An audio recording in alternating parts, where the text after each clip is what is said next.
I see nothing is working just yet. God damn it. Well, Colin, I hope you're good. As always, usual thing. I had to fix basically everything because I forgot to plug things in. The usual behavior. You behavior. God damn. Let me turn that on because I am dying.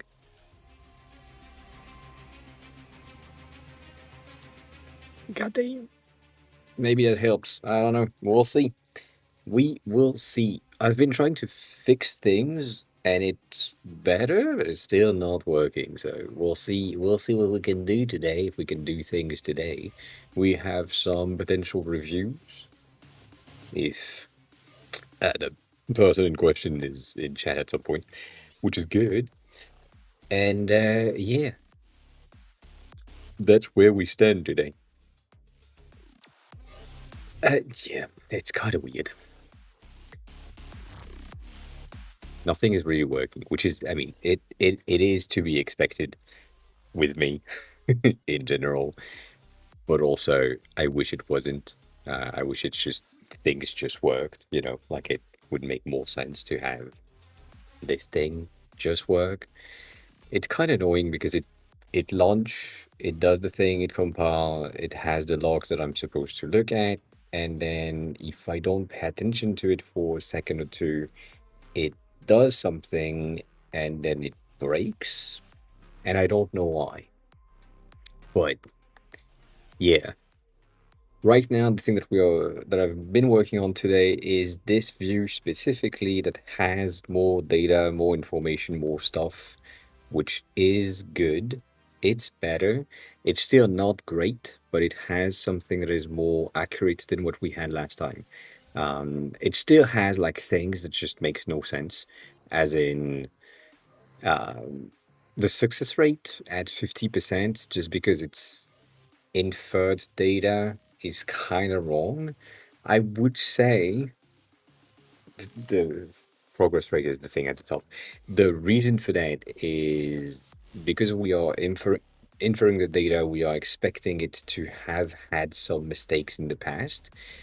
But I think I need to set it up as success rate at 100% or maybe like 90% as default because it's counting the records for which we had mastered content, right? That's the idea. I think I would be more positive than negative. I think that would make more sense, but we'll see. Like for now, this is where we are, and there are stuff that just makes no sense. As in right now, like 90,000 kanjis. No, there is 10,000 at best, and some of them are good, some of them are really bad. So that's the thing.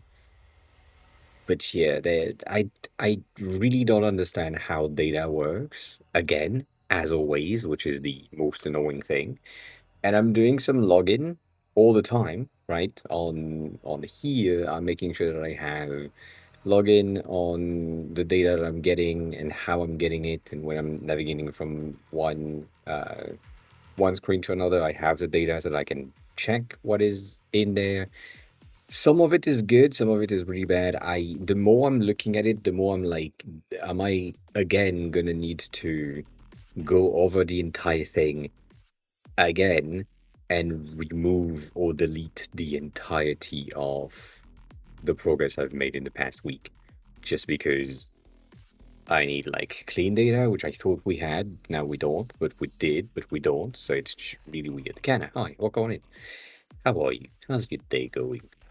So that's an annoyance. That is a bit of an annoyance. We'll see if I can fix this thing, and we'll see if at some point it does anything. But for now, at least it's okay, right? It's okay. That's all it is. How's the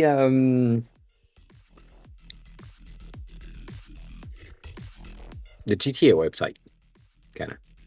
Also, 65 is crazy. Congrats. Congrats on that.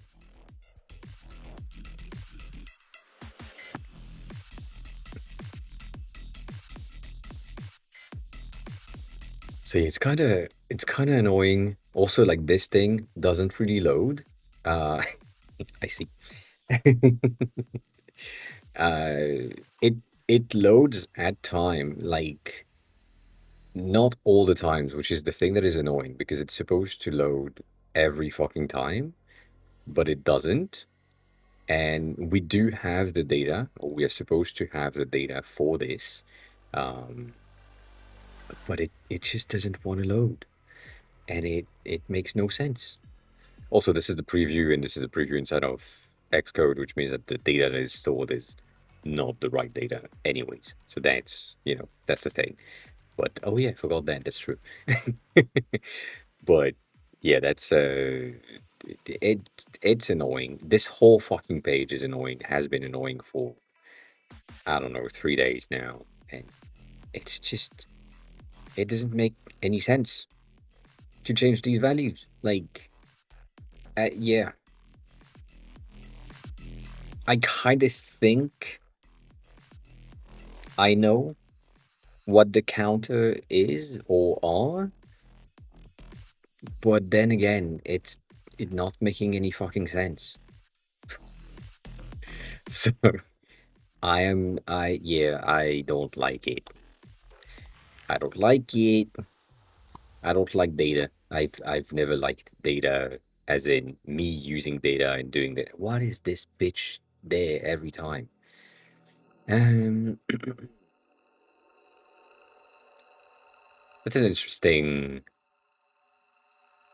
layout. That's it is an interesting layout. I hate this thing. I hate this website with all of my being. It's the shittiest website that exists. Is this like pearls and manually craft things, or is it AI generated images?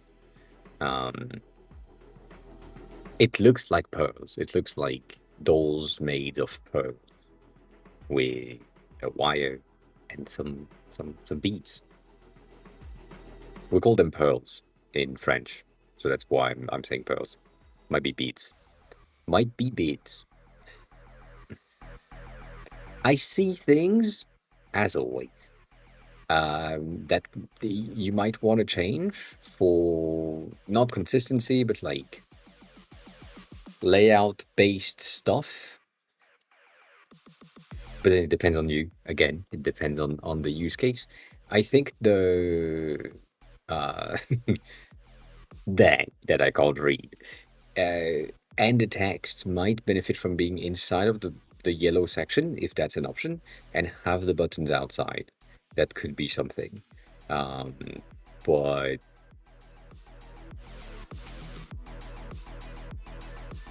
yeah, the reason for this is it would give you like a bit more space around here to potentially like have a fourth visuals if you do have that as an image. But it's interesting. It's not necessarily like the most expected layout, which is pretty good. Like that stands out. Um, but yeah, I mean, there is always things to see. You know, always things to see. Right. This is something that I see, personally speaking. Uh, if you don't have the rest of the shoulder for that image, if you want to use that image, I would either put this thing really close to the edge so that it crops the image with like a curve. It doesn't look like it's weird. Or um, do it the other way around. Like, I mean, you can't really flip it, which is kind of annoying. But you could use this image on the green and this one on the yellow, so that because this is like flat on the side, you can have it flat on this edge of the green. Like that would work for me. But that's such a small detail. Small detail. But you know, otherwise, it stands out, which is the thing that as I said, this is something that is interesting because it's not a layer that we've seen before much. It's the same concept, nonetheless, but it's different. And then you're using these glassy-ish buttons, I'm guessing. That this one seems like not fully rounded, and this one seems rounded, fully rounded. So that you just started. I know, but still interesting.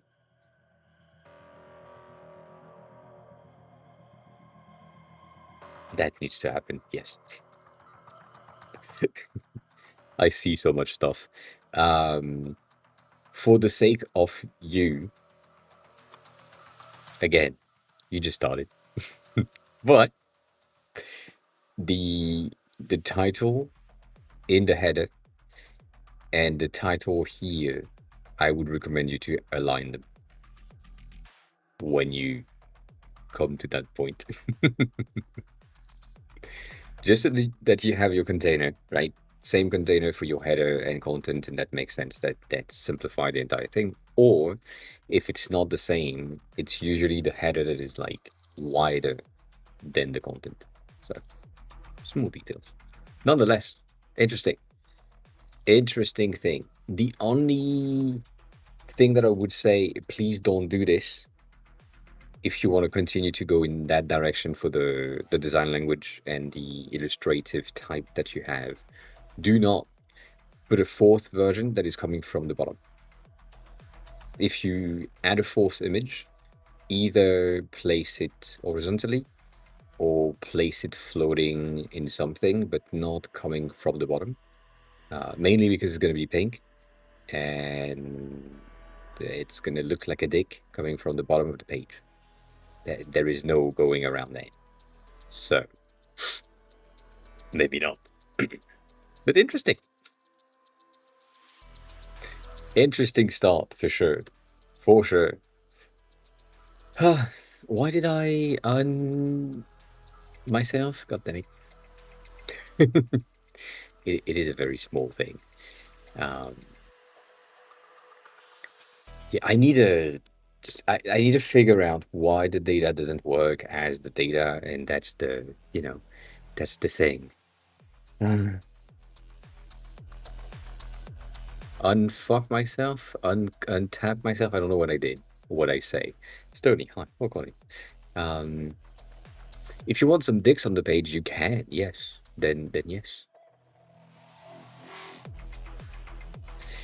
I don't know if you've seen these, but we have had a lot of people that have been, or a lot of designers specifically, that have been hiding messages in plain sight um, on their illustration, on their website, on their things. And there are some of them that are hiding dicks everywhere. And yeah, it's fun.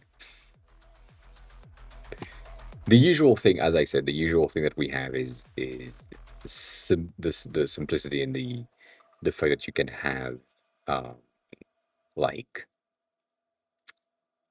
oh, I should do that. Yes, you can have things basically hidden with some sort of a. Uh, I can't find the fucking thing because I'm thinking about something else.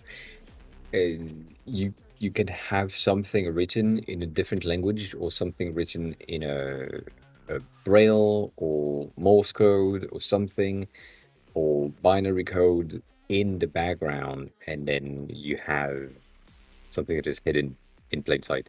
The one that is like common and known is the Silicon Valley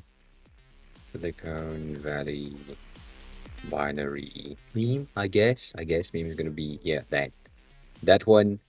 You probably have seen that, right? Where this thing that is in Silicon Valley TV shows is basically translating this, and it's hidden in plain sight, and so no one would take the time. But the people that do, you get there. Um, so yeah,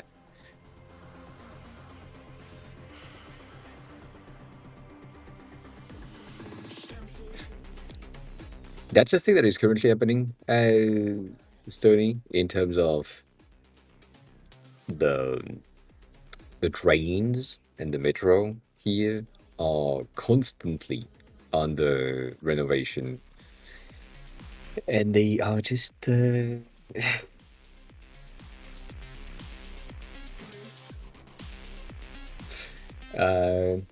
I guess it's holiday.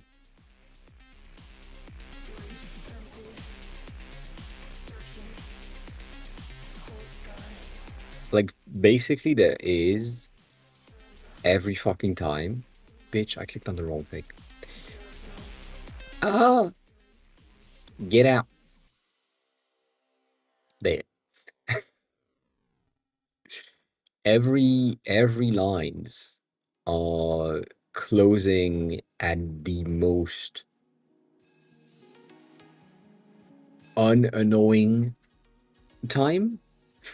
So instead of closing at midnight, for example, they are closing at 10 p.m., which is fine. Like that's okay. That's something that we are okay with. However, however, because they are only closing at 10 p.m. and they are reopening at 5, they only technically 6, but they're opening at 5. They only have 5 hours of work that they can do at night to do the entire thing that they need to do. And so they have replaced the entirety of the lines with buses. Um, and like they just have replacement buses for everything all the times for these times. And because it's French and people don't really know why they decide to work at night, nothing works.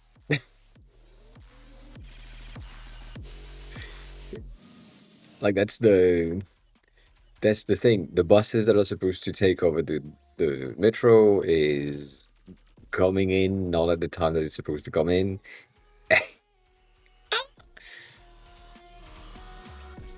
So yeah. The thing is, the 14th, the line 14th is the latest addition to our metro systems. It's been built like I would say 15, 20 years ago now. Maybe not 20. Let's say 15. Um, and it's basically brand new for what it is. It's one of the, or it was one of the most high tech one. It's our first line without a conductor and like a driver. And like it's supposed to be brand new, but for some fucking reason, they just decide to have this thing on renovation time all days. It's just ah,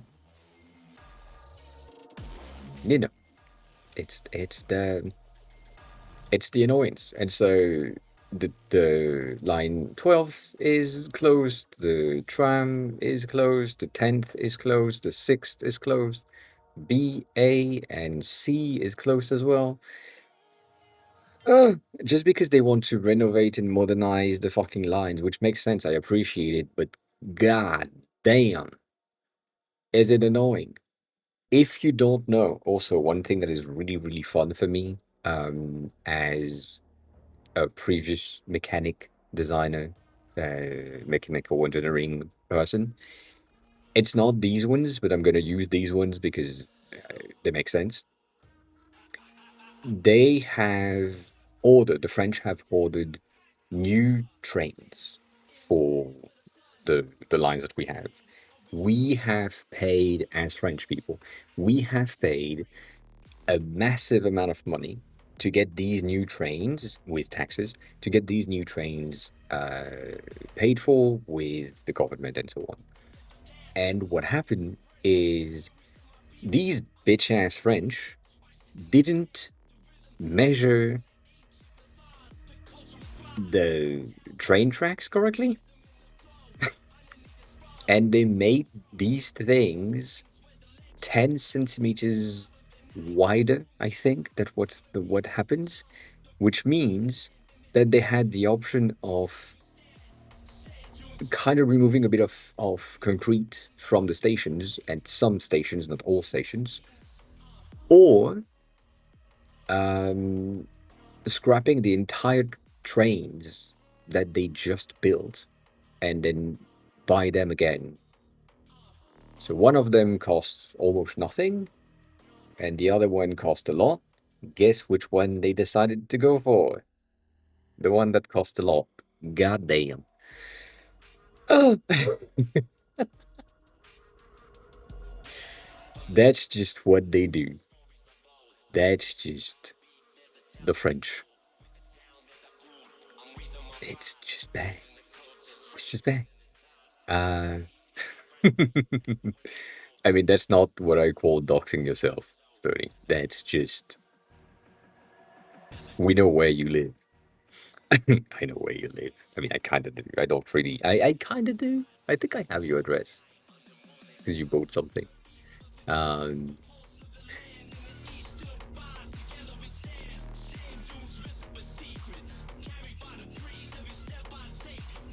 I think this was not supposed to be in this chat, Stony. Probable. Unsure. Probable. Based on the fact that I don't think we've seen that person.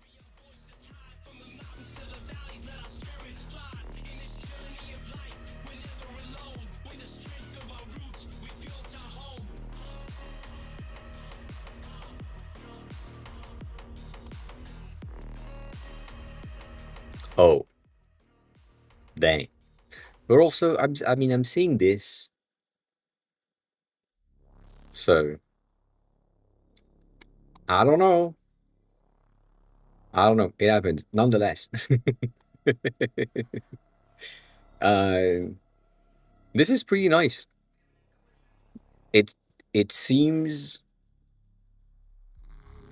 very cornery.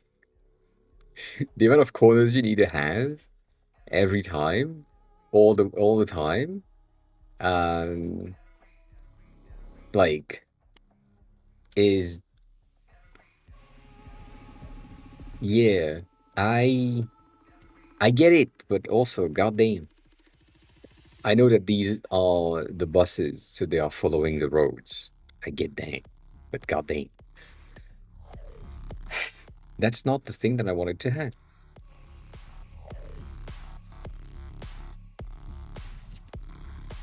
It's the same thing, right? Um, there is like the one that I'm used known for, not really. Uh, this is like the map that people see, and they're like, "Oh, cool! It's pretty well organized and so on." And then you realize how technically massive this bitch is, um, because goddamn. And for me, because that makes sense, I was, and we don't have all of them, but I was basically on the inner circle most of the times. It's not there, which is weird because it's supposed to, but yeah, that makes no sense though. I'm on this one. Like that's the one that I'm on every time. Um, and it's the easiest of all. Technically, I kind of lied. I was here, but that is a different thing. That is a different thing. Screamize around there or there. I forgot. It doesn't really matter. It's one of these. From Meguro, I take the blue line, which is either the light blue or the dark blue, and it's usually, I think it's this one or this one. I forgot. It's been a while, but that was where I was in the beginning, and then the first time I was in Kotanda, right here, and before that I was in Shinjuku, or not Shinjuku directly, but like kind of roughly Shibuya Shinjuku around here. Kind of makes sense as well. Anyways, but you know, this one is kind of compact indeed. it is compact, but it's good. That's the I would say that's the benefit of the Tokyo lines in general is that um it's a mess in like three stations, but the rest is really simple and really easy to grasp and work with. So if you are like you arrive at like somewhere around here, this is annoying as fuck, and you will have like a very hard time to navigate through that. If you are around Tokyo Station, it's really good. If you are around here, there is such little amount of stations per se that you basically have three exits per station, roughly 2 to 3 exit per station. So you can't really miss. And then one of the things that they do, which I like a lot, is that you have the doors, the automatic doors to tap your cards and so on. And then once you pass them, you are basically outside of the train station. So if you know that you need to go outside and when you are arriving is another place where it has doors, the probability of you needing to tap your cards again is really low. Like there are places where you need to, but most of the time, if you see doors again, it means that you're gonna re-enter, and so that's not the direction in which you need to go. But also, if you go out of one of these doors, automatic door things, you end up in a place where you like left or right, and it's usually like north exists or south exists, east, west, whatever, same thing. Um, and that's the easiest thing. It really once you get there and you have been here for a bit, you kind of understand.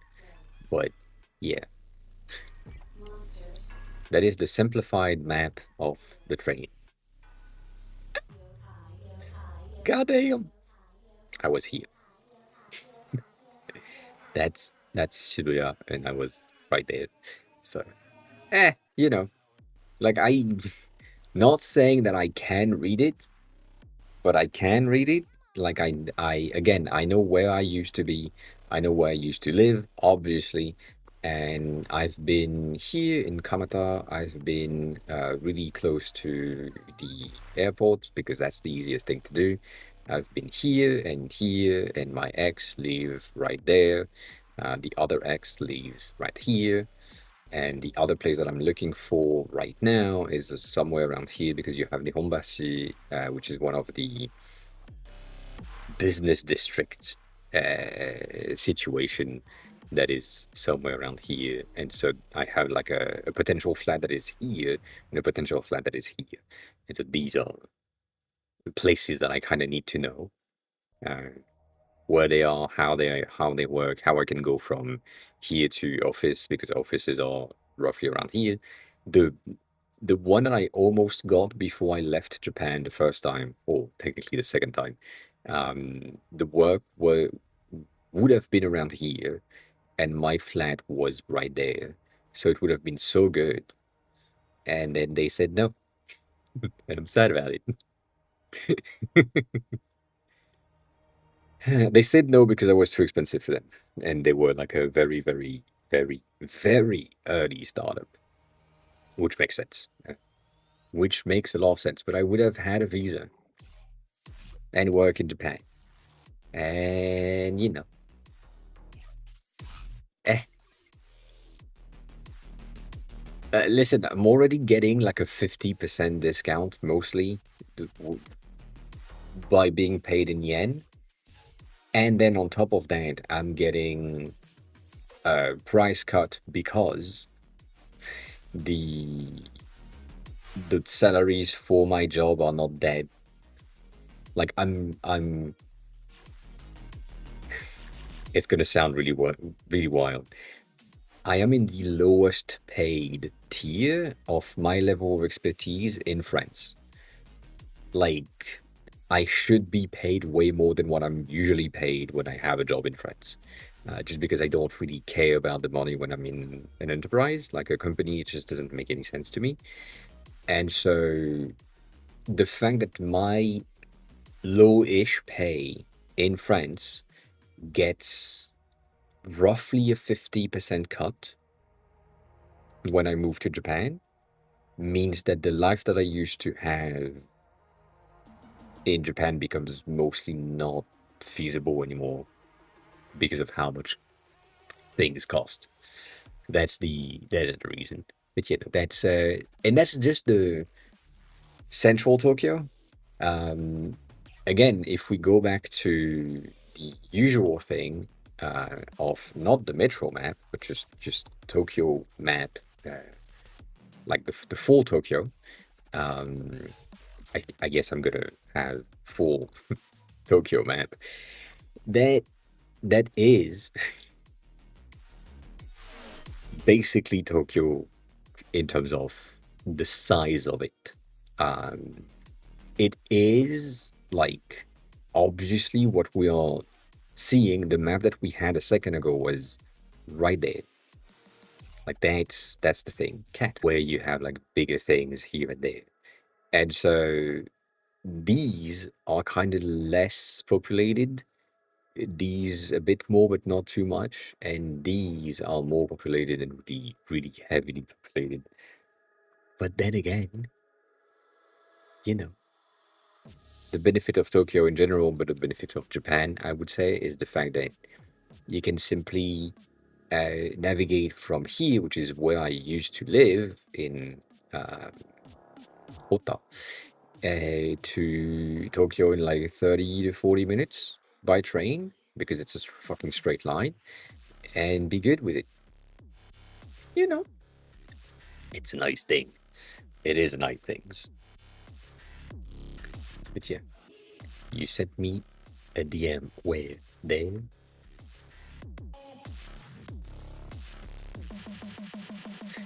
Yeah, probably, Stony, based on account date and based on the fact that we haven't seen any message in chat.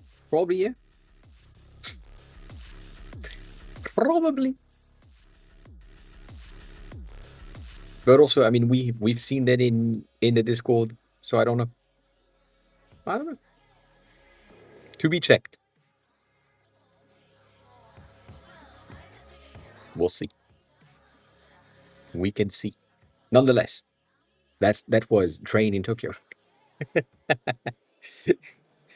And one of the thing that I also will say, and I'm gonna shut up about trains. My tism is showing, which I don't have the train thing, but I kind of understand. Um, Tokyo does renovation and work on the train stations all the time. Right now, the station that I used to be at, which is like the big ass circle, which is currently red for some reason, supposed to be green, but whatever the fuck, is in renovation around here. Some of the biggest, most busy places. And so that is happening at night. It's really impressive to see how silent and how efficient they work. We have talked about that before.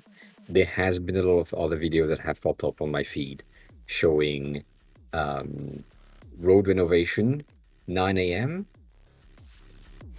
1 p.m., done, finished. Road is brand new and it works and nothing else to do about it.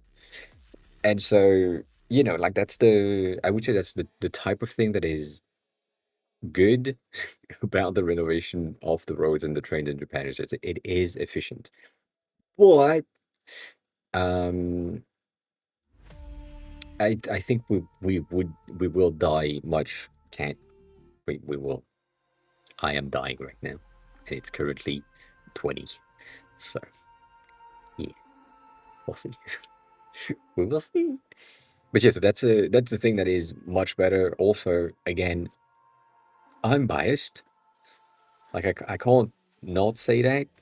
I cannot not say that. I am extremely biased. As a French person living in France and having seen the French trying to do any repairing of their fucking lines for the past I don't know, 10 years, 11 years now. I've been here since 2013, um, 2014, 2013. And it's just like the, uh, God damn it, bitch.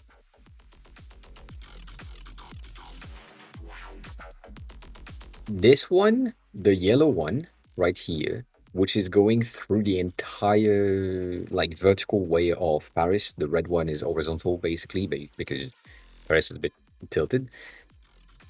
I know it's pixelated, but since I've been here and before I've been here, um, this bitch has been in renovation, mostly around here. But the whole line has been in renovation since I came to Paris. And then the A line is also like mostly in renovation. A bit less, but mostly in renovation. And it's just, I wish they stopped at some point. But no, it's the same thing. It's very French. I'm complaining today. That's a day for complaining. Cool. Uh, we have um, that thing. Um, Let me put some images where basically we have these restoration of the front facing of the buildings, right? It's called the ravalement façade. That is very weird. But that is what we have in a lot of places, and the way that it works, right? You go from looking like this, very French, very Parisian, to very Parisian from a long time ago, and like that's basically the thing. And they have, or we have put laws in place to ensure that the city is renovated and the buildings are renovated at an interval that makes sense, right? The thing is, when you go into um, the map of Paris, but if I'm getting like a bit more better, give me the fucking map. Just this thing is, if I go into, let's say, whatever street that makes sense for this, um, let's say one of the big streets, right? Basically what happens is the company that is doing the renovation of the street is getting a contract. That said contract is getting um, the street, and so they start here. Let's say that's the thing. um, cool. They start here, they put the whole materials and shit around here, and they do these buildings, and then they move to the next one, and then they move to the next one, and then they move to the next one, and then do that until they reach like the end of the fucking street, which is probably going to be around here for this one specifically. The time it takes them to go from the starting point to the end point, and then going on the other side of the street and doing the opposite way, is basically the time that the contract ends. That's on purpose. But as soon as they reach this one needs to be done again, because it takes them like 5 years to do the entire fucking street. So basically, the government is ensuring, or has like a contract with these companies to ensure that they are always working on all of the streets, mostly at the same time, in order for them to just do an entire row and then go back, and then maybe there is like a year when nothing happens in that street, and then it's starting again. That's just such an annoyance. And I don't understand why we don't have something that is just like a common like cleaning of the building, rather than once every 5 years you have a full renovation of the buildings in the outside. So I don't get it. It's capitalism again, which makes sense, but yeah. Anyways, anyways. So yeah, that's the thing. Cat, for you specifically, I have sad news. I think the the shop that I was talking about that was supposed to be this one, the engine, is now in renovation.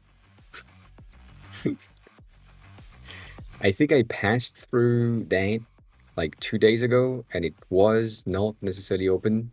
Maybe I didn't look much, but yeah, that's the thing. However, this one, it looks pretty nice, and this one looks interesting as well. This is Thai, which different, and this one is mostly like Peruvian. No, that's the cloud cake. This one or this one, I forgot. But these ones are interesting and they are kind of new. I haven't tried them, so we can do that. That is an option for sure. Um, Otherwise, uh, these are cakes now, and this one looks interesting for cocktails. So Um, but yeah, I don't. I'm again. I am not sure because this one is in renovation ish, and this one has been in potential renovation ish. So we'll see. We will see. And then the other one that I like a lot, and it makes a lot of sense. Bitch, shut up. Get out. Is this one? I'm going through the map. Right here, there is like um, a new place right here, which seems interesting. It seems to be held by some non-conventional people, which I like. And there is a new one, which is mostly for me, right about here, which is pretty neat. But yeah, as always, my burger place makes sense. Um,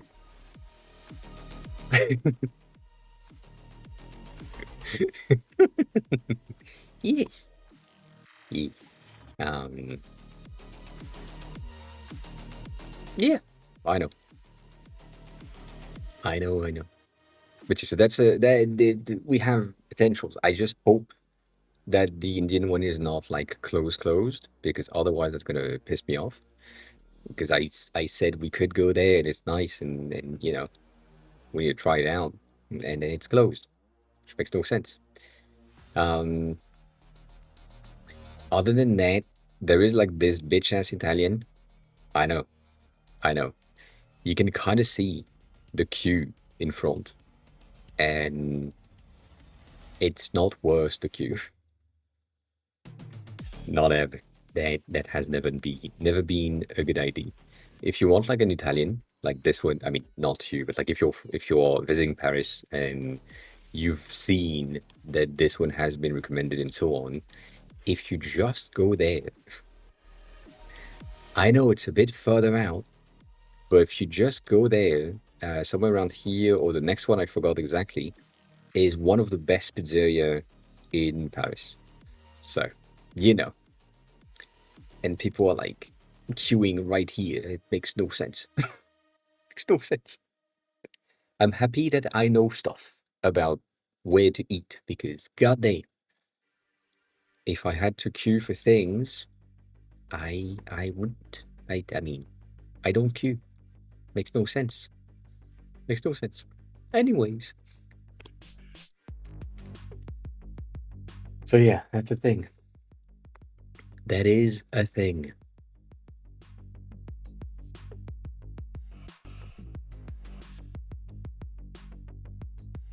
Yeah,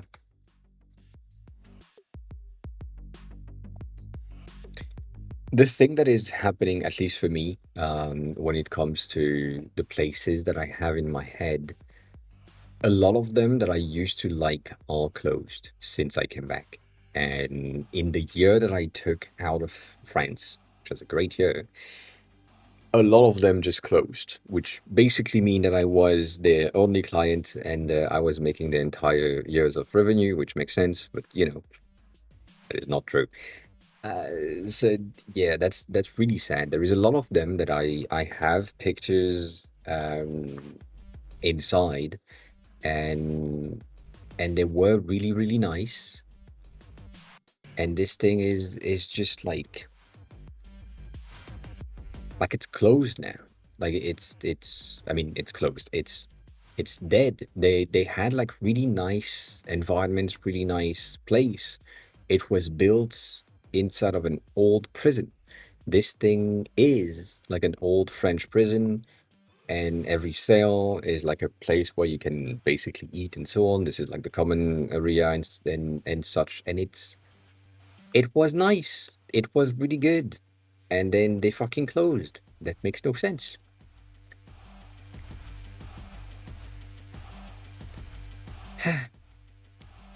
They had like really good cocktails, obviously.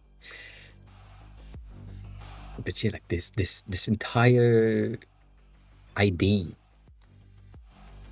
was really good. Same thing here. We like this a lot.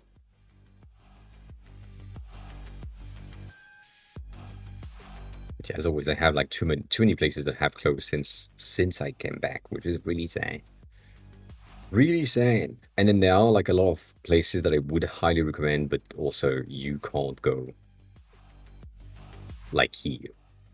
Like you cannot, specifically because it is closed for renovation right now. But this is just uh meat. If you like meat, it's a place for meat. And like not in the smallest portions. Um like it's really, that's probably the size of my arms, to be honest. I'm not, I'm not lying. The potatoes are really good though, for the vegetarian person. Uh, But yeah, so that's these are things. These are things, but you want to go there though.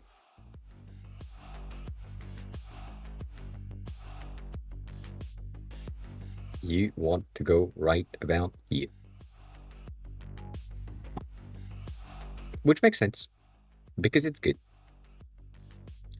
I didn't know that this was their first pictures. That's nice.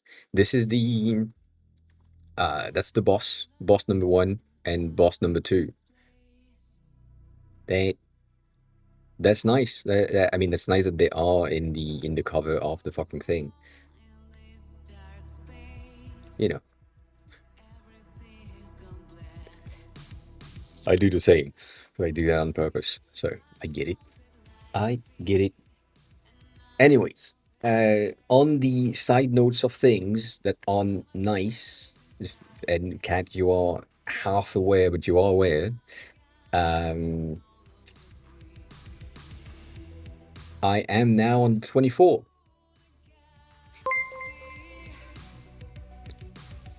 Ecabello raided my stream with 3 viewers. I don't know if I can pronounce that. Icabello, I guess. Welcome on in. Thanks a lot for the raid. How are you? Who are you? How did you find the stream? I see Stony is green, so I'm guessing Stony brings you here. Welcome on in.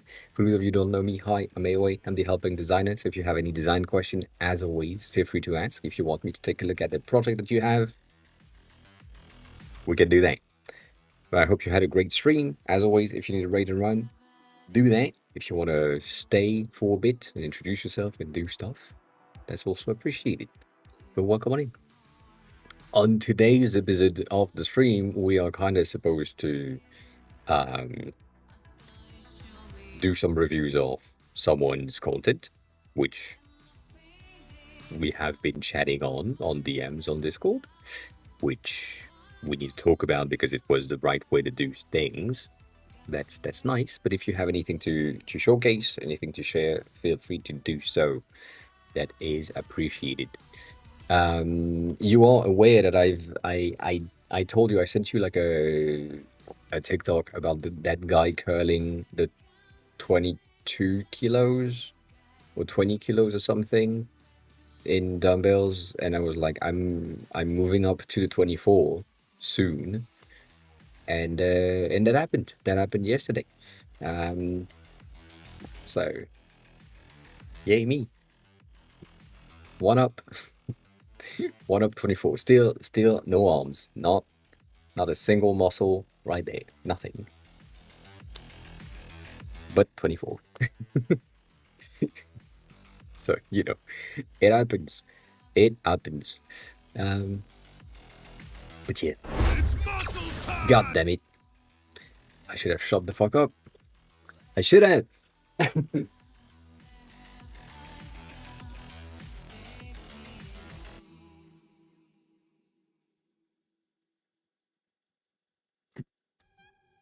Ah.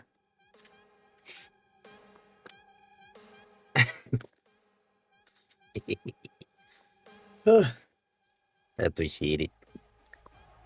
I appreciate it.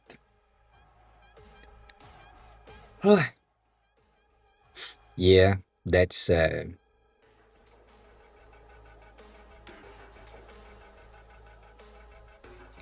it would be better for you to not force yourself in elbow situations. Specifically because you had a hard time holding your phone up for a certain amount of time. That means a lot already. Yeah. Yeah, you see, that's really bad.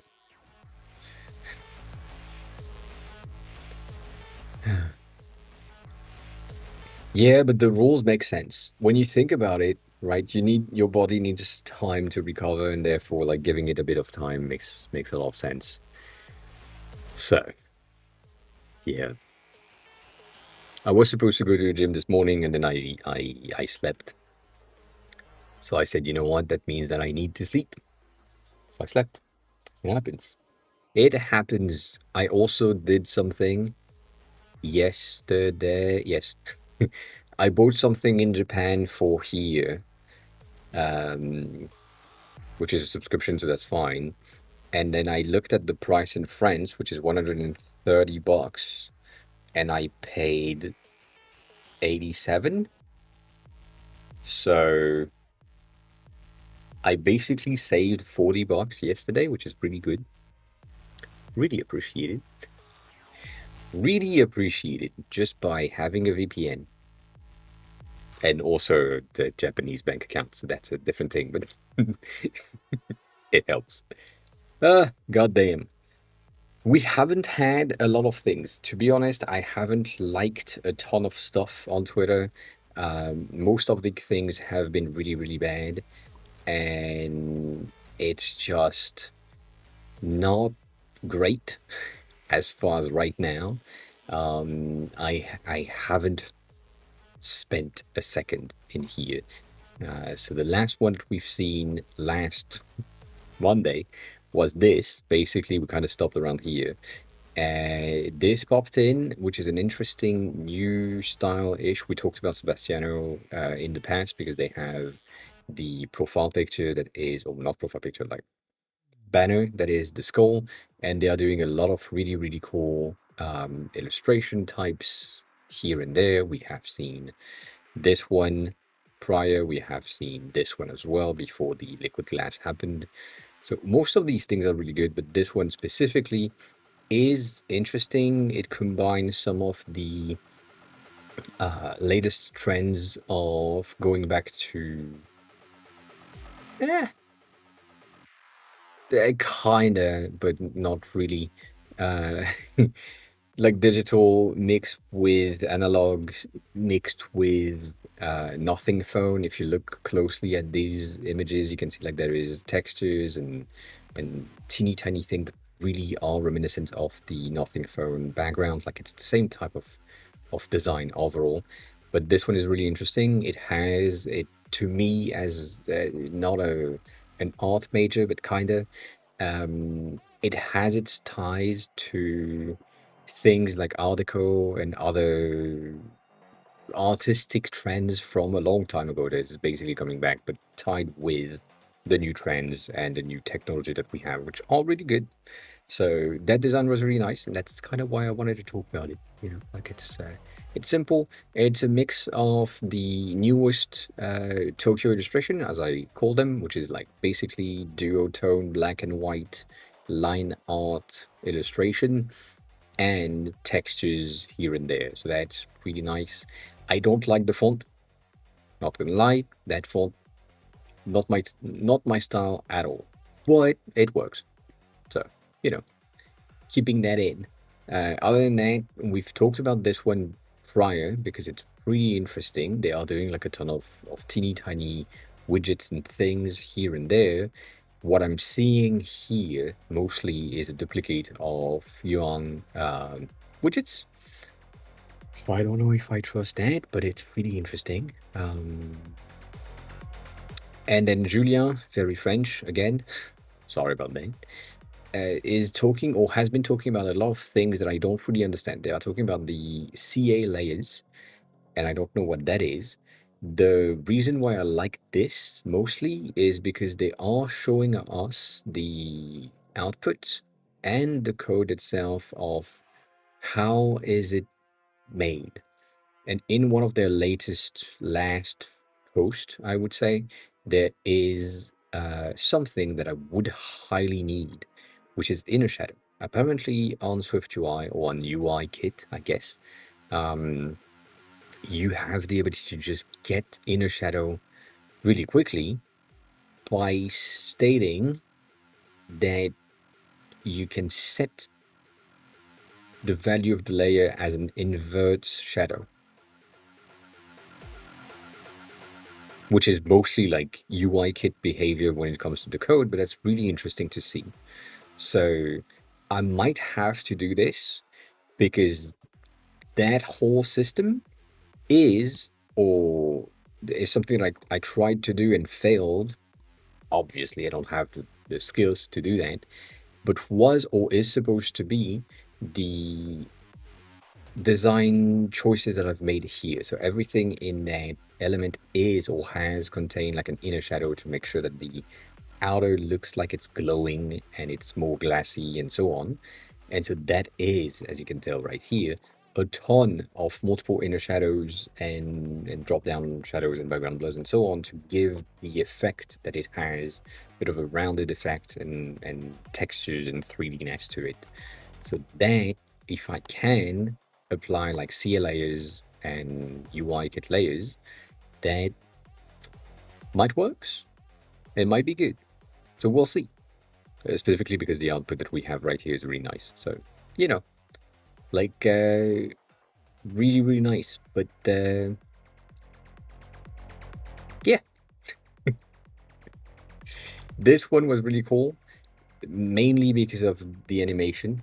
That validation transition blobbiness of the transaction is really, really nice. I don't exactly know how they made it, but that organic shape situation, I feel like is going to define non-AI generated transitions for a bit. Mainly because this is not necessarily something that would be generatable. I would say you need like a human to figure out that this is an option because of how not complex, but how complex it is. And then when you look at the entire video, there is a lot of really, really cool micro interaction, micro animation that happens. That glow of color when the thing is validated is really, really good. And it helps the user figure out that right here, they are still in like regular validation, but then right there you have the expansion of color around the validation, which is really good, and just end up with the top of the bottle being lit with that greenish thing. That's a nice touch. This animation was really good, so I just wanted to point that out. Engine has been doing a ton of these and showcasing a ton of these videos for app stores. They are really, really simple app store screenshot. Good job, me. Screenshots, which I am probably going to take as references again because they are really simple and really good. but they might not convert as much as I would want them to convert. There are things in there that looks interesting, but not necessarily looks like something that I can see from this video itself. So I would need to go into their App Store screenshots directly on the Apple App Store to check them and pull them out. But like overall things make sense. The color matches with the main color of the screenshot that is underneath, which is really nice. It's just a consistency thing, and we like that. We like that. I think we talked about this one last time, um, mainly because Superhuman was duplicating that, and Superhuman is a ring company. This is Aura Ring, and Superhuman is the ring company that does the exact same thing, but for cheaper, and they have been stealing design from other people really, really badly. We have proof of that, so I don't like them for that reason. Not just because I am an Aura person, but might also be the case. But yeah, that is a very nice transition. It's also a tab, like we've been talking about for the past few months, and they have like a ton of really same thing, like same person as earlier. Really nice amount of small details in their transition and design overall that makes things make sense. So we do like it.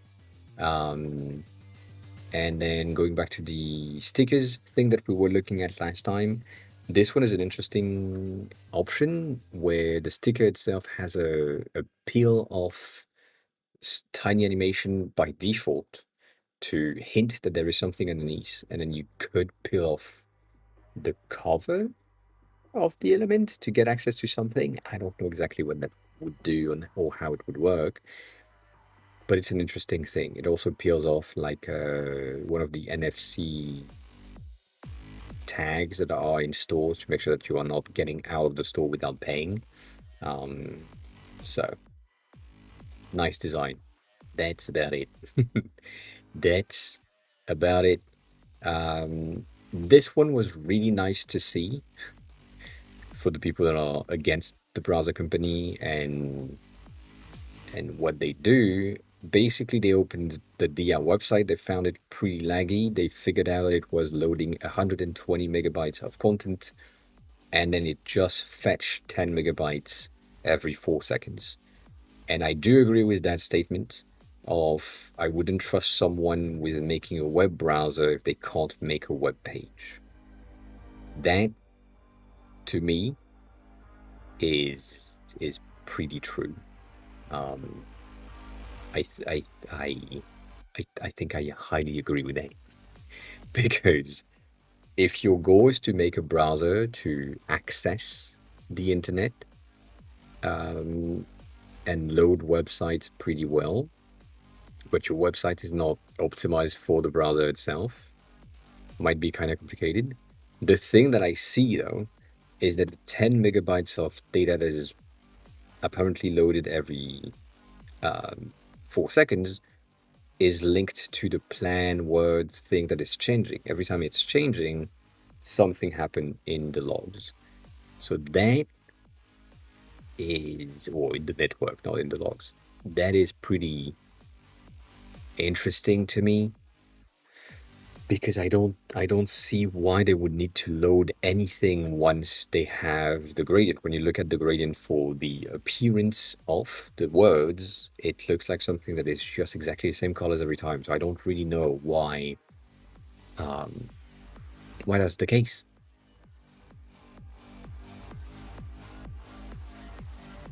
Like, again, not a dev, but I feel like this is just a gradient appear where one of them is fading out in terms of transparency, and the other one is underneath in white colors, and it just slides in with a gradient. And then the gradient has white at the beginning, the colors in the middle, and then black at the end, and it's just fading the entire starting point and end point of the elements. And that might be the thing. I don't want to say that this would be an option, but I feel like, again, I feel like um, let's say if we had this, let's put that in black. Let's make that 200 point. 200 point might be a bit big. Let's do 120. Right, if you put that right here, and let's place it just in the center, and then we make sure that this thing has said gradient that I was displaying, showcasing, whatever. Let's say that this is pure white, and then in the center we have 3 things with colors. I'm gonna put that here and that there, and let's put that with weird ass colors because we can. Right, that's gonna be really bad. Put something a bit more better in the center. Cool. And then you make sure that this thing is somehow here in point number 1, and in point number 2 you ensure that this is going the other way, so you put that right about there with black at the end. And if you have, again, this is like a very designer way of thinking about it. If you have while hovering, smart animate should potentially work. I don't know, with an easy in and out, and let's say 1200, so that we have the time to check if that is something, or if something's happening. Might work. Yeah. Like that's basically it. It's a CSS gradient for the appearing. And it's just, you just need to have your CSS gradient to match, to have your starting color of your gradient to be matching or inheriting from the background of the page, meaning that if it's in light mode, it's going to be light in the beginning. If it's in dark mode, it's going to be dark in the beginning. But then you have your animation that just go through. And so you only need to get your transition in between point A, point B. And then when it's there on click, it fades out, so it becomes transparent. And then your second text is having the same animation. Yeah. But then again, not a dev. But that seems like not a 10 megabytes of content that needs to be loaded. The fact that I did that in like 4 seconds basically means that, yeah, it could be better than that. So yeah, that's mostly everything that I've seen on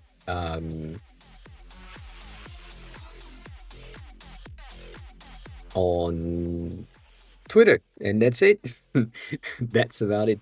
We have this thing. We talked about maybe finance last month on Monday, and they apparently since the day, which is since Monday, they have decided yesterday that they are scrapping the entire thing that we were talking about, meaning that the entire like B2C option, which is what they have here, is getting out of their offering, which is pretty impressive, which potentially means that their open source version is also getting out, which feels kind of weird, but we'll see. We'll see. Nonetheless, it's interesting to see how things work, because, you know.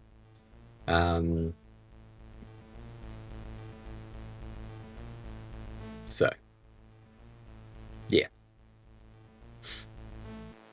Also, I'm gonna keep track and tap on these ones because they might be good in the long term. But yeah, that's roughly about it. I've worked on things that you have not seen yet, right here, which you can't see yet because, you know, you can't. And then I've been working on this thing, which is really bad and I hate it. And at some point, I'm gonna figure it out. But right now, it just doesn't work. It's combining data instead of updating records, and that is the worst thing we can do. The main thing in question that I was talking about a second ago is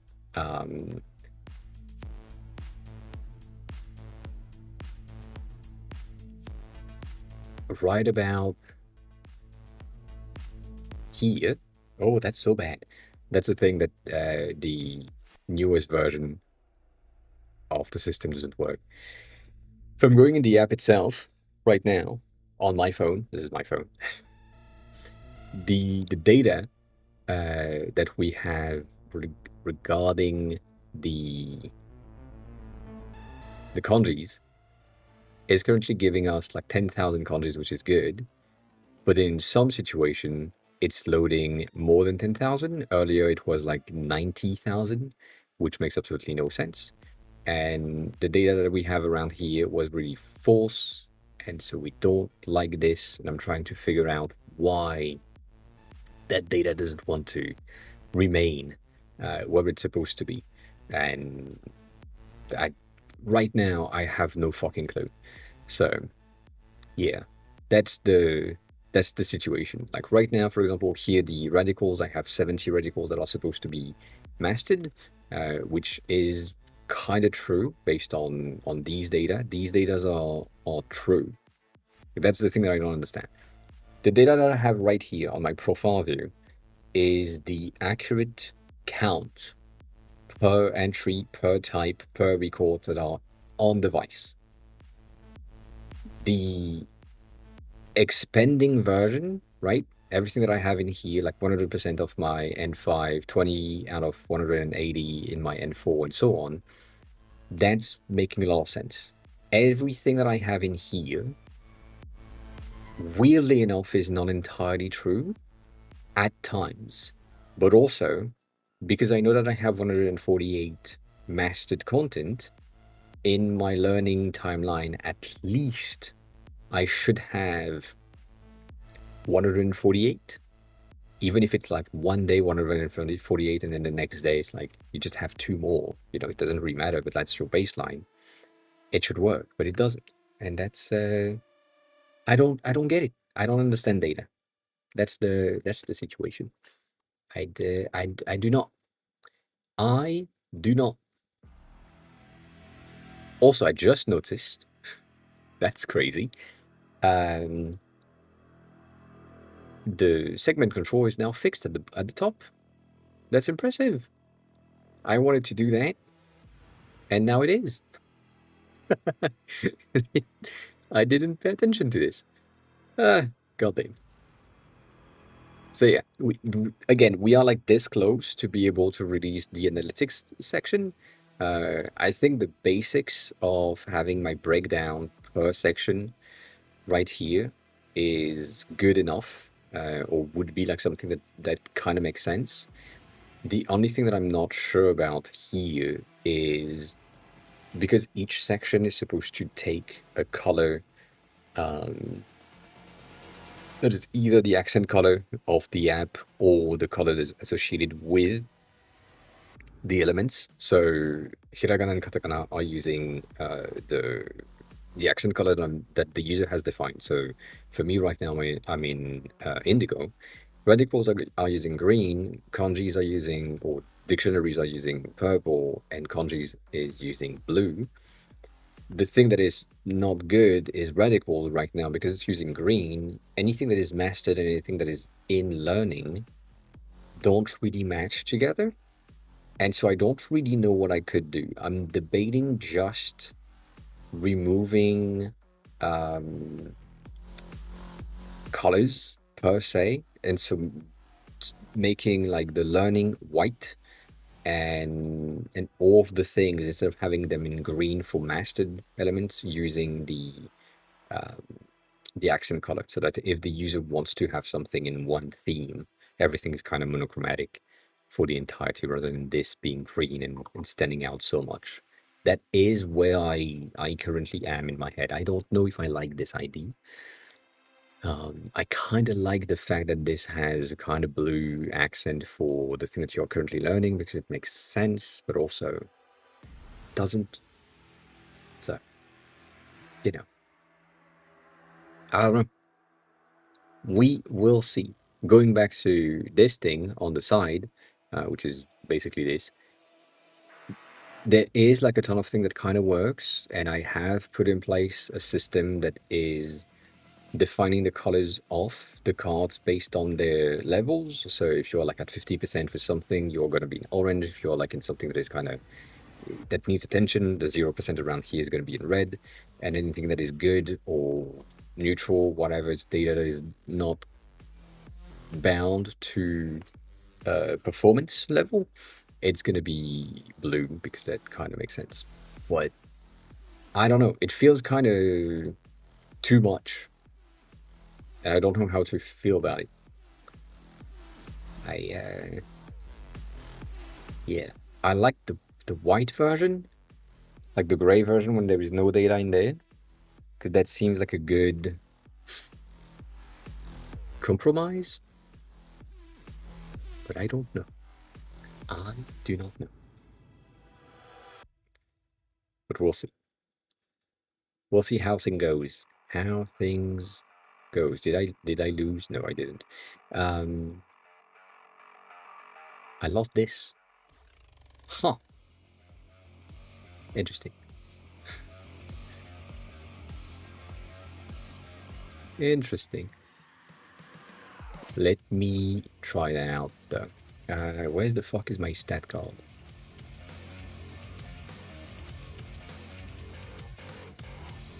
Ooh, 10,060. Stats card? Did I do stat cards? Did I do stat card? Like this? Yeah. Here. So,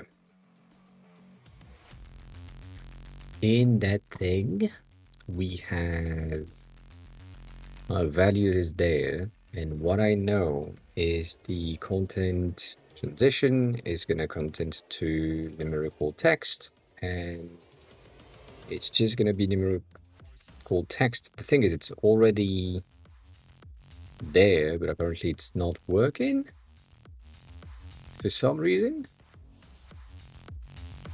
Sorry, I just added the same thing without reading.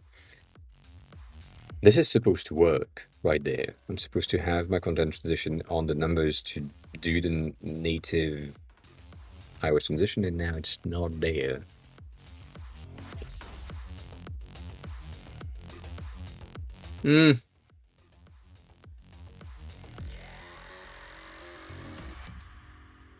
If, by the way, if you are like an iOS dev, I would love to have not a chat with you, but like some questions. I have some questions. I have questions, a lot of them. If I'm, God damn it, if I'm running the app through, like testing on my phone, I have that section that give me like the debug section to know how much performance I'm using, memories, and so on.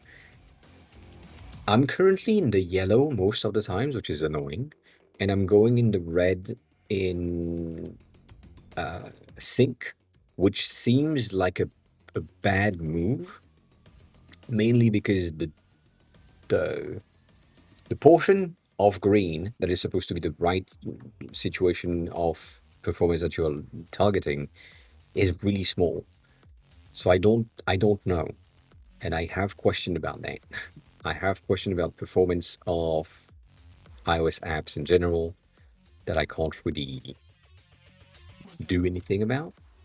Yeah, these numbers don't work. These transitions are supposed to transition, but they are not transitioning. What am I missing? What am I missing? Am I missing a transition in the animated? That might be the case. I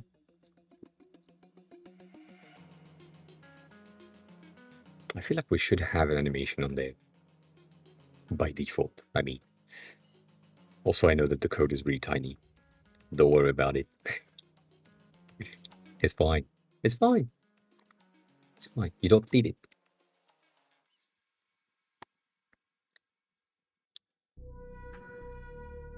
Yeah.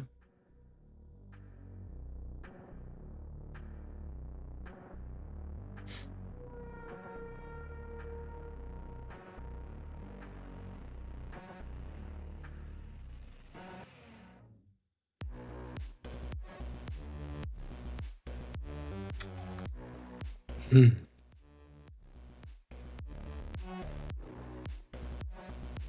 makes no sense.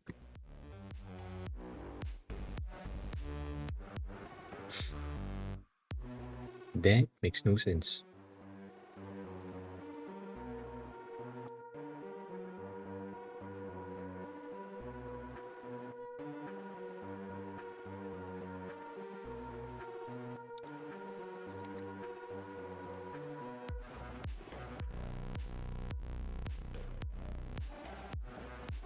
Mm.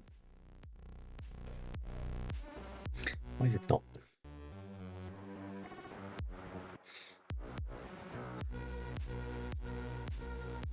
Eh, it doesn't matter. It doesn't matter.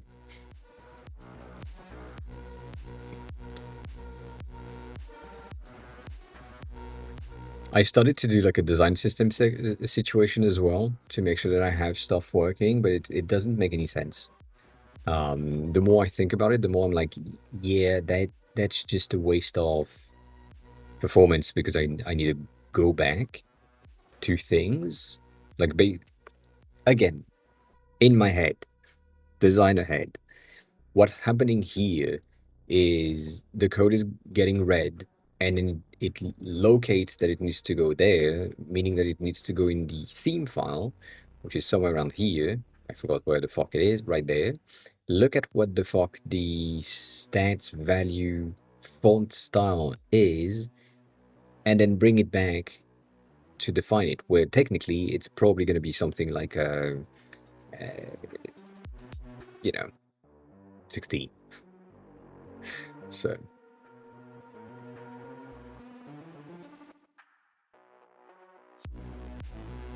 yeah, so Stony, for you, 4-0, I think. Um, no, that's 0-4 for you. Anyways, 4-0. If you have the O at the end, it's a non-reasoning model. If you have 0-4, then it's a reasoning model. It makes no sense the way that they are like naming their things, but O whatever is going to be more performance than 4 whatever or whatever O. That's the thing. And then Claude 4 is really good if you have Claude code. People have been saying that it's pretty much better. And then if you are like me and you are on this bitch ass thing, again, I'm gonna, remind you that it's resetting on the 19th.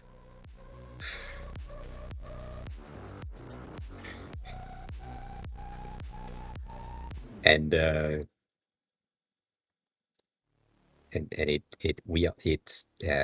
not the 19th anymore, but it's not the 19th for like 4 days.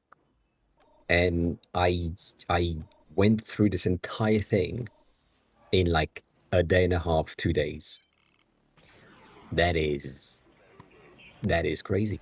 That makes no sense. Like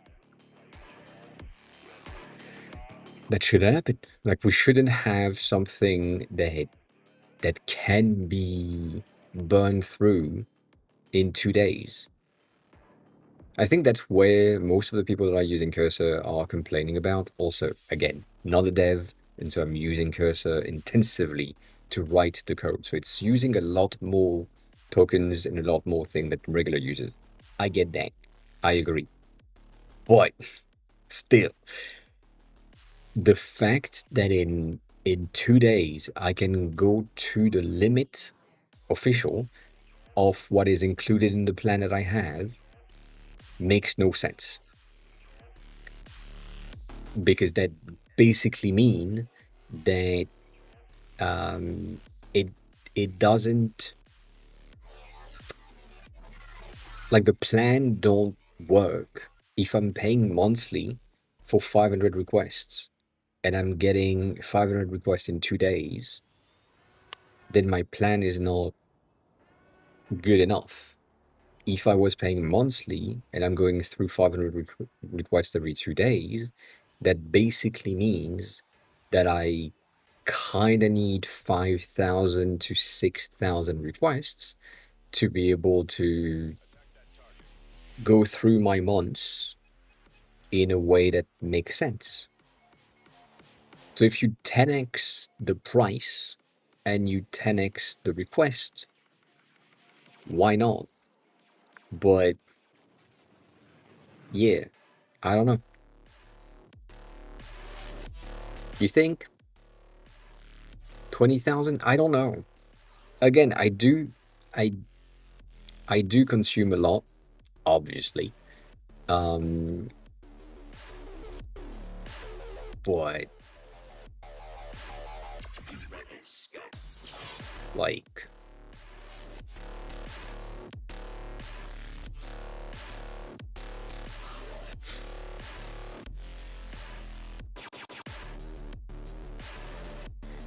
I would say the good thing right here is the fact that it doesn't really interrupt. The fact that I can simply move to auto and not have to wait um, is pretty good, at least to me. So,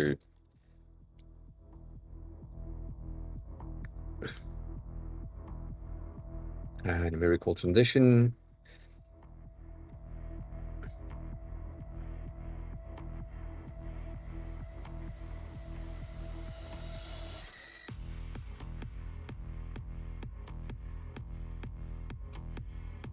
Right?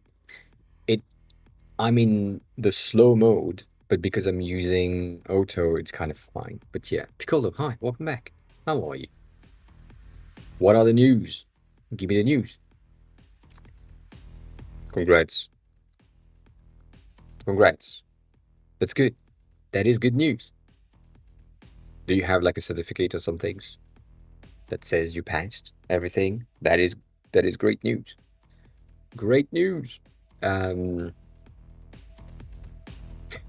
yes, I hope. Please, please get the big one. Please. So that you can give it to me. No. I mean, you do if you want, but you know. Why are you creating an initializer for this?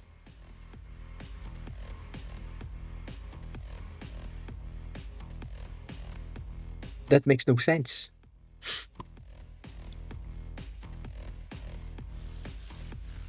Yeah, that's also one of the things that happens for me. It does dumbass shit all the time. Um,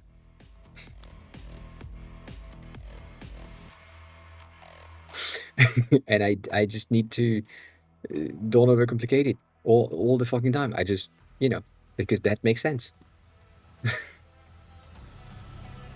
That makes more sense at least. I don't know. Ah,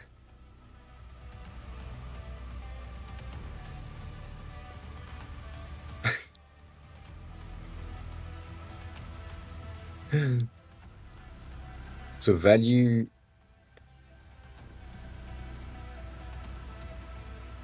Yeah. So again, based on uh, yes, the you're right is annoying. Based on this and the change that they made, they created numerical value double to change the text value. The the value here is currently a string, and so basically what I need to do is change that string to a double, and that's it. There is no other thing that needs to happen. And then here it's changing the numerical value to a double, which is basically that. So from what I can check is that basically changing value to should be good enough. But I'm also thinking that this is not going to load for many reasons.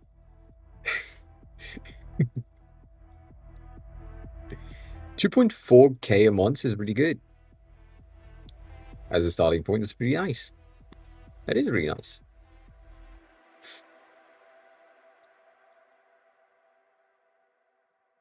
right? So if I go back there because I can, and I'm changing the value to double instead of anything else, is it going to break? Yes. And like that value is supposed to go there. So with that in mind, Droppy, hi, welcome on in. Finally, how's your day going? How's everything? I was waiting for you. Um,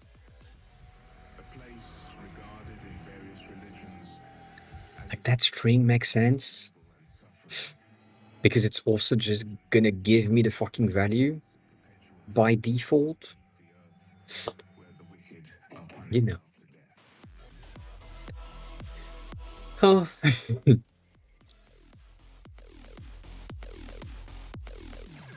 uh,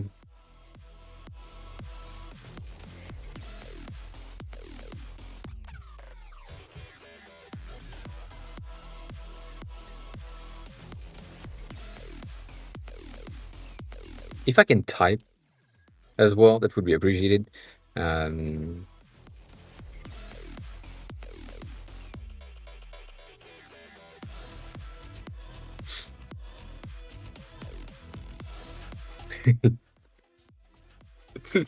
don't worry about it. Don't worry about it. Did you send the bitch? Sorry. I just hate when it does this. That makes no sense to me. Um, did you send me the link somewhere? Not yet. Send me the link. Send me the link so we can take a look at your project. That's the plan. That's the plan. I feel like it's gonna break again.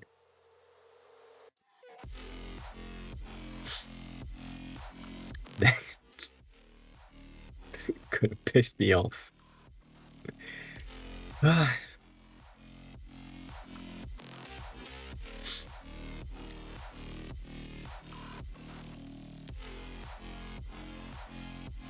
Yet none of these make sense. The fact that you have an initializer for the things when stuff are different makes absolutely no sense to me, because all of my cards, at least based on what I know, and I don't know much, any of these, these are values, these are numerical values. Every time we don't have anything else. The only thing that changes is that at times we have a, a string because it's a percentage, or it's a decimal. But I mean, at the end of the day, it doesn't really matter because it doesn't fix the issue that I had. So that doesn't help or change anything. But yeah, it's either. I wish I could do this. I wish I could do that. Like, that would make so much more sense for my brain to say that this fucking value is either string or double, because that's, what it's supposed to take. But no. Also, the fact that I know that is proof that I have learned a tad. A tad.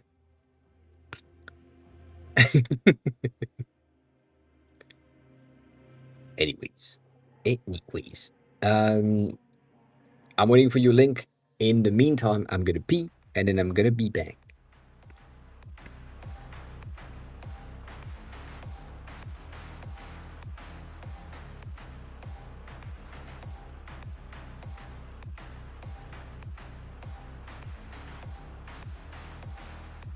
It's muscle time!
I have heard nothing.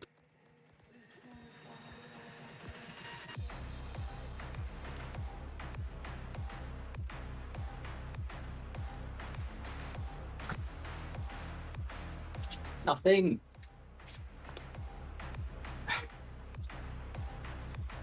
Cybersect. Hi. What going in?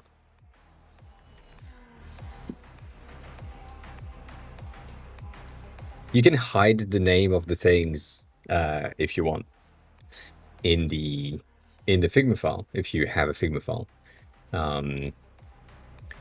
Easiest way would be to do something like this. Let's say you're here and you want to have, if you only have your design in one place, right? You don't really have many pages. Let's say you're around here and you want to, let's say the name was practice or something else. I don't fucking know. It doesn't really matter. You can do Command F in there and then find practice. And it will look all of the fucking layers. And then you can just select all of them.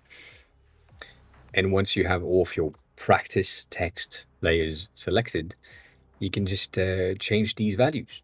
They will be like all highlighted and so on. But that way you can just, take all of the text values and they are all the same. You can add an effect. And the effect that you add is going to be like a layer blur or something. And that layer blur at like, I don't know, 16, not even 100, is going to blur the entire thing. And so that should, in theory, blur most of them. I don't know why this one didn't go through. I guess it's because it doesn't say practice, say page title.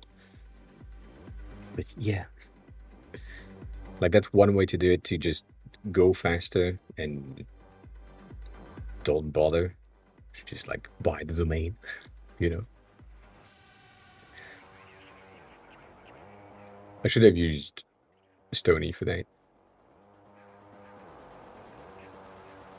But yeah, it's an option. It is an option.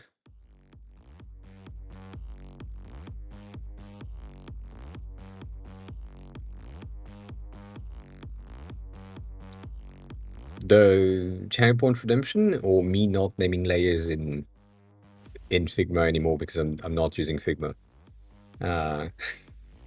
That sounds kinky as fuck.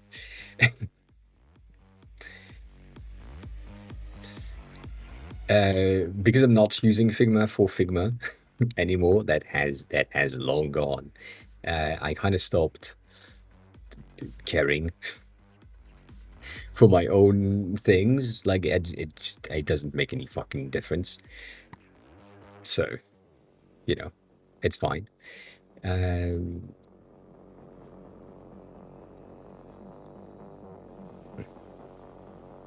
I still have most of my stuff named when it comes to the design files. When it's not like design, when it's screenshots, it makes no sense to have like names and things.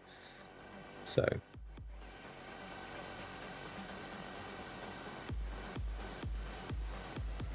yeah, that glass is pretty nice though.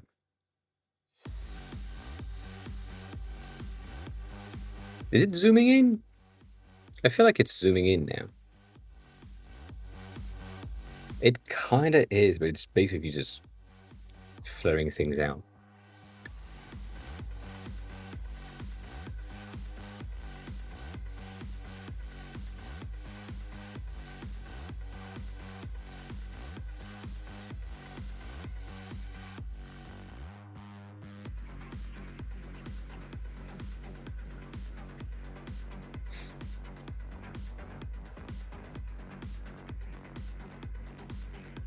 That's the most non-glassy thing.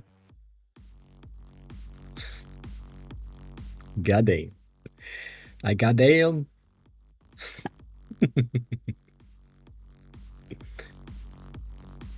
I agree with most people. Once you start playing with these things, they just fun to work with and they are fun to look at. in the transitions and things. So you spend the day just moving shit around and not doing anything, which is understandable, you know, like it makes sense. But God they,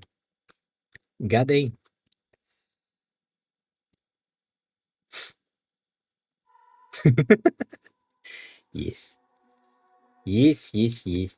That's me. I don't need. Also, I'm kind of happy, not really, but kind of happy that I have screenshot of the previous version of the analytics because some of them are good, some of them are really bad. Like this thing is really bad, and that thing was really bad based on how it's fucking not aligned. Goddamn.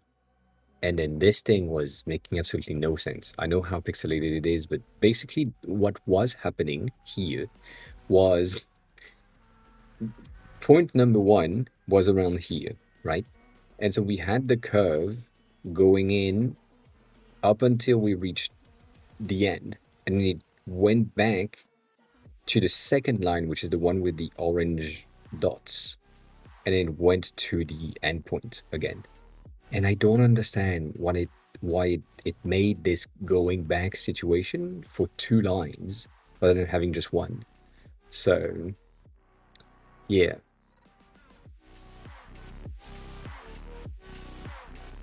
I see. Oh, that's a you issue then.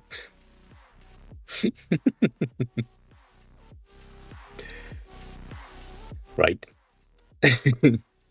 How many bots were there? That might be a lot. That might be a lot.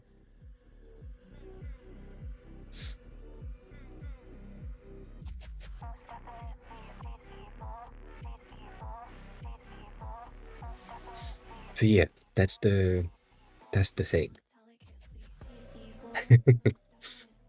Yeah, that's good. At the end of the day, I think a bot in a channel is fine as long as it doesn't access like sensitive data. Um, so that's the thing. Are they counting as viewers, by the way? Like that's a technical question on this one. Um, like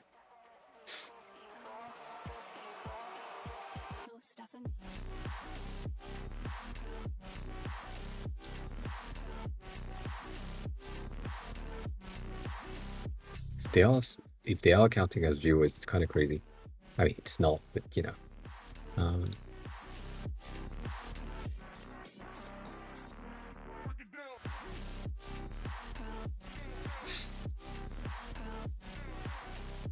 um,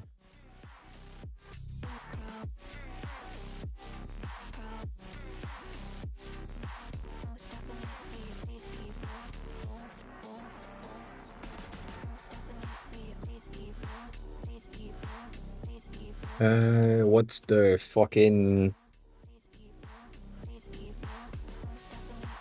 uh,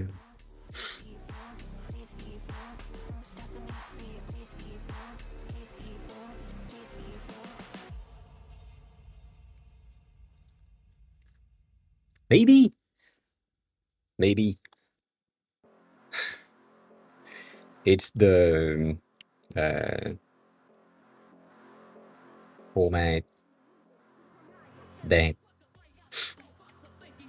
this one, I know we have in SwiftUI, we have like a version to ensure that we have like percentage. And we can add something like if you have a number that is outputted, it's a double, you can do dot percent, and then you have your percentage that is like really formatted really quickly. I see. I remember some people and I remember some streams that had VS Code integrations as well. So I don't know how much you can do that with JetBrains. You're on JetBrains, right? Um, I don't know how much you can do that. I remember the people that had like changed my fonts, changed themes, changed stuff, like the middle of the stream. That was an interesting thing happening. What? I don't know. Yeah, the font thing I forgot. Uh,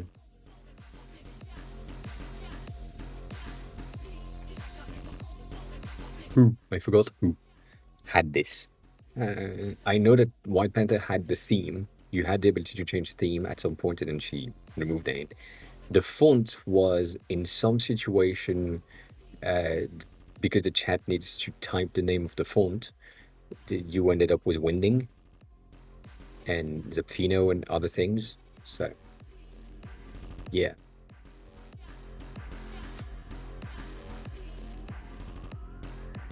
I think it could work. I think it could work. I don't know why this thing is initialized here. That makes absolutely no sense to me. Um, and it's not really like.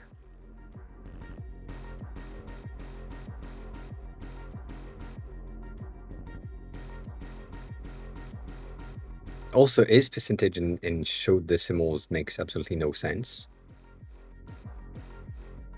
Like if it's a double by default, shouldn't we just get the thing outputted directly in numerical value and then just play with it?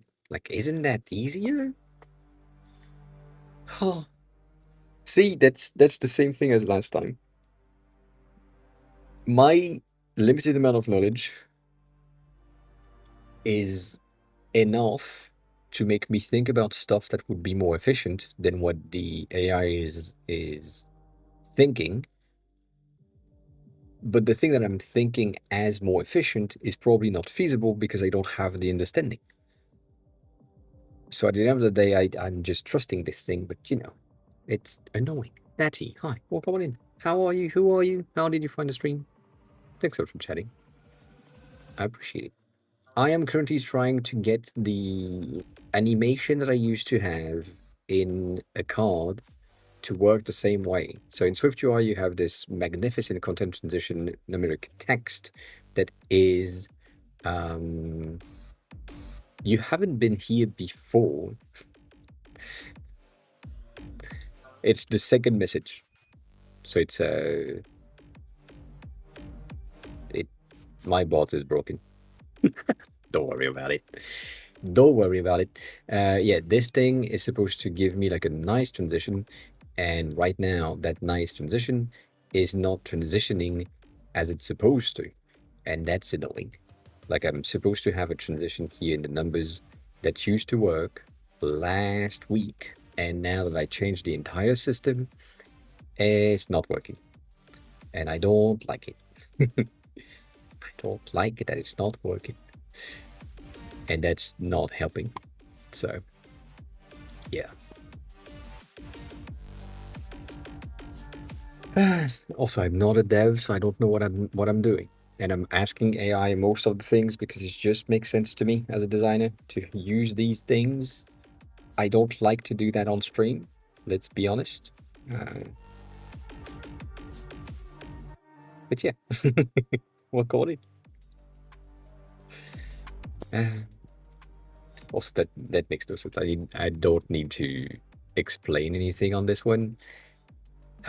I basically, in my head, I basically need to make sure that I have either not really vibe coding, but kind of yes, depending on your definition of it, it could be considered as vibe coding, yes, but not really, but kind of, but not really. I know. I consider vibe coding as do this for me while I'm taking a shit. That's basically vibe coding in my ID. And then just coming back and just saying, well, no, that doesn't work. Something, whatever. What I'm doing is mostly asking for something because I don't know how to do it, which is most of the times. But then I'm still reading the output. I'm still ensuring that what is prompted out is what I'm trying to do. Because, it's, yeah.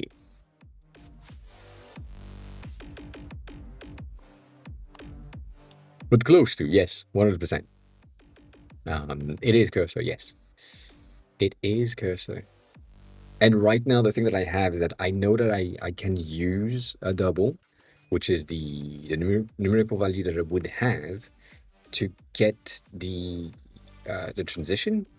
And so if I use doubles as their bases and then just state on top of that value specifically, that's that very specific value of double, that it is then set as a percent and percentage formatted right here, I would have the ability to get my values correct when I'm in the view. So my 50% would be like my text value dot formatted percentage or dot formatted percent inside of this thing. That's all I need. And it would be not a string, it would be a double by default, because the only thing that I need is ensure that it's just taking the number, because it's always a number. Like the only one that doesn't have a number is this one, which is like 2.0 seconds. But yeah, not Zen. Sorry about that. Not Zen. I'm using Arc because Arc is better for me as a designer. Zen is Firefox based and therefore kind of not good.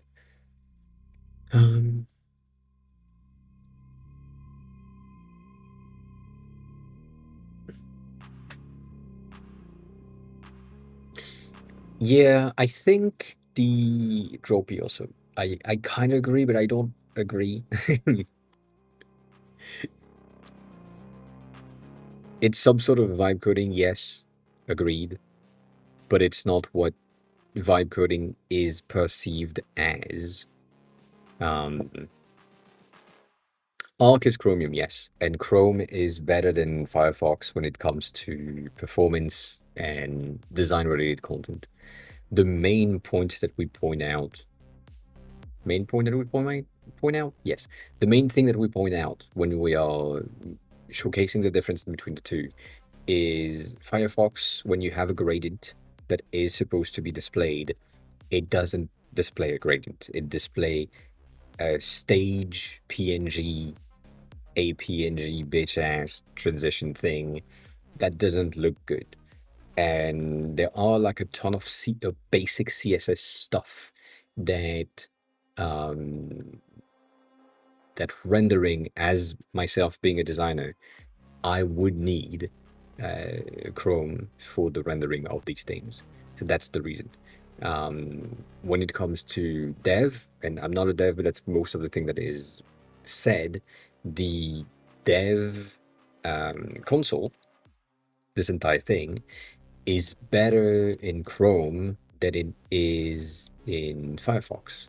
That's another thing as well that is like kind of the difference. So, and yes, Chrome might be worse in memory management and other things, but it's kind of what people are using as well. So that's a thing as a product designer and as a not dev but kind of person. You should use what most or the majority of your users are gonna use. Again, I still have Dia around here. I still have Opera and other browsers that are kind of weird to ensure that I have the understanding of how things are going to look for other users. But I don't have like Firefox based stuff because it's such a small amount of people that it's not necessarily good. I think Firefox hasn't been pushing good updates. I think Zen has been pushing good updates to Firefox, or at least pushing the Firefox team to do things so that Zen has more updates. But yeah, that's also a different situation. I have a link, Gropey. I have a link. Let me see if I can click on it and get access to it. Maybe I might have bitch.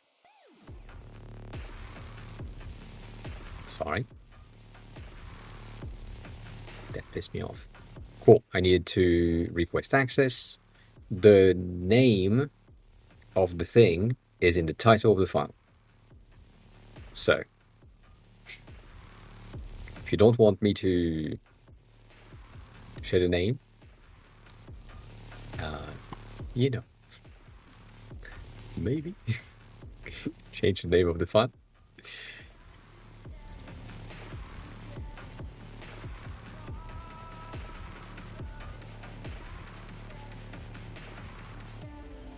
I'm also opening it on my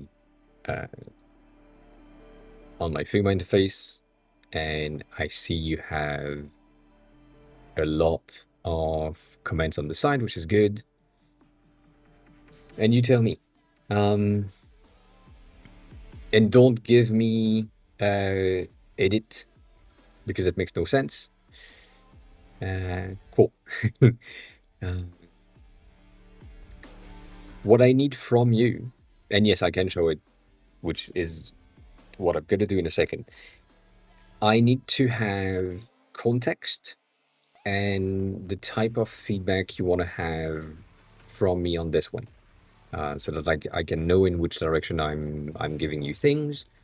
And so the most important thing is going to be context. I need to know what the project is supposed to be about. I think I kind of understand, but you know, to be checked. Once I have that from you in chat, I will go over the entire thing that I'm looking at really quickly. I'm probably going to say things like, oh, this is bad. Oh, this is good. Oh, that could change, without really pinpointing what I'm looking at specifically.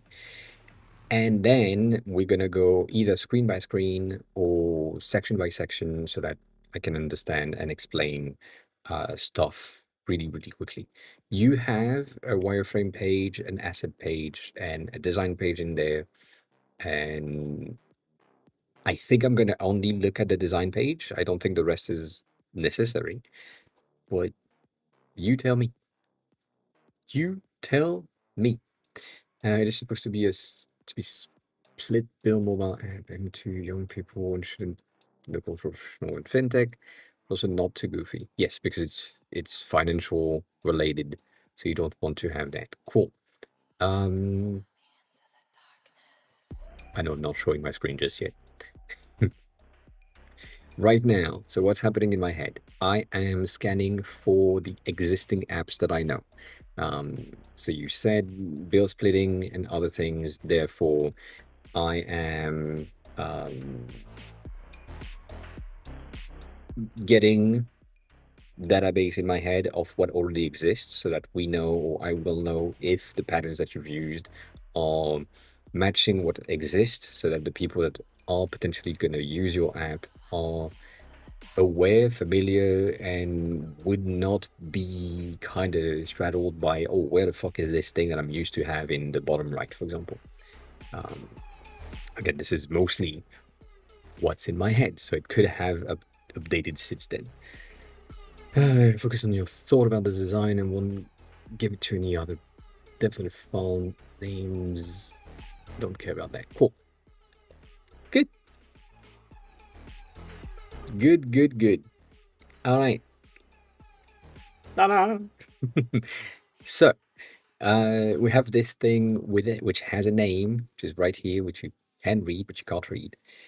From the first point of view, from far away, again, very far away, you're using purple, and you have a dark mode and light mode. The dark mode is going to be more young than the light mode. You're using purple. Purple is a color that is associated with brain activity, thinking, and other things. Finance is usually green or blue. It doesn't mean that you need to use green or blue, but that's just something to know. It is indeed well organized. I do agree with that, which is good. The other thing that I'm seeing is some of the sections don't have a lot of things. Like the profile notification things don't have a lot of pages, but that doesn't really matter at the end of the day. It's just there's that. That's it. So let's go through. You're using the human illustration, which I know, which is fine. Some of them are less visible than others because on dark mode that just don't work, which is fine. Something to change, that's kind of bad, to be checked. Debatable on this thing.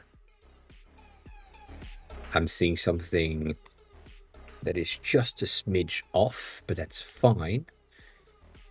You're pretty good on this, which is good. And then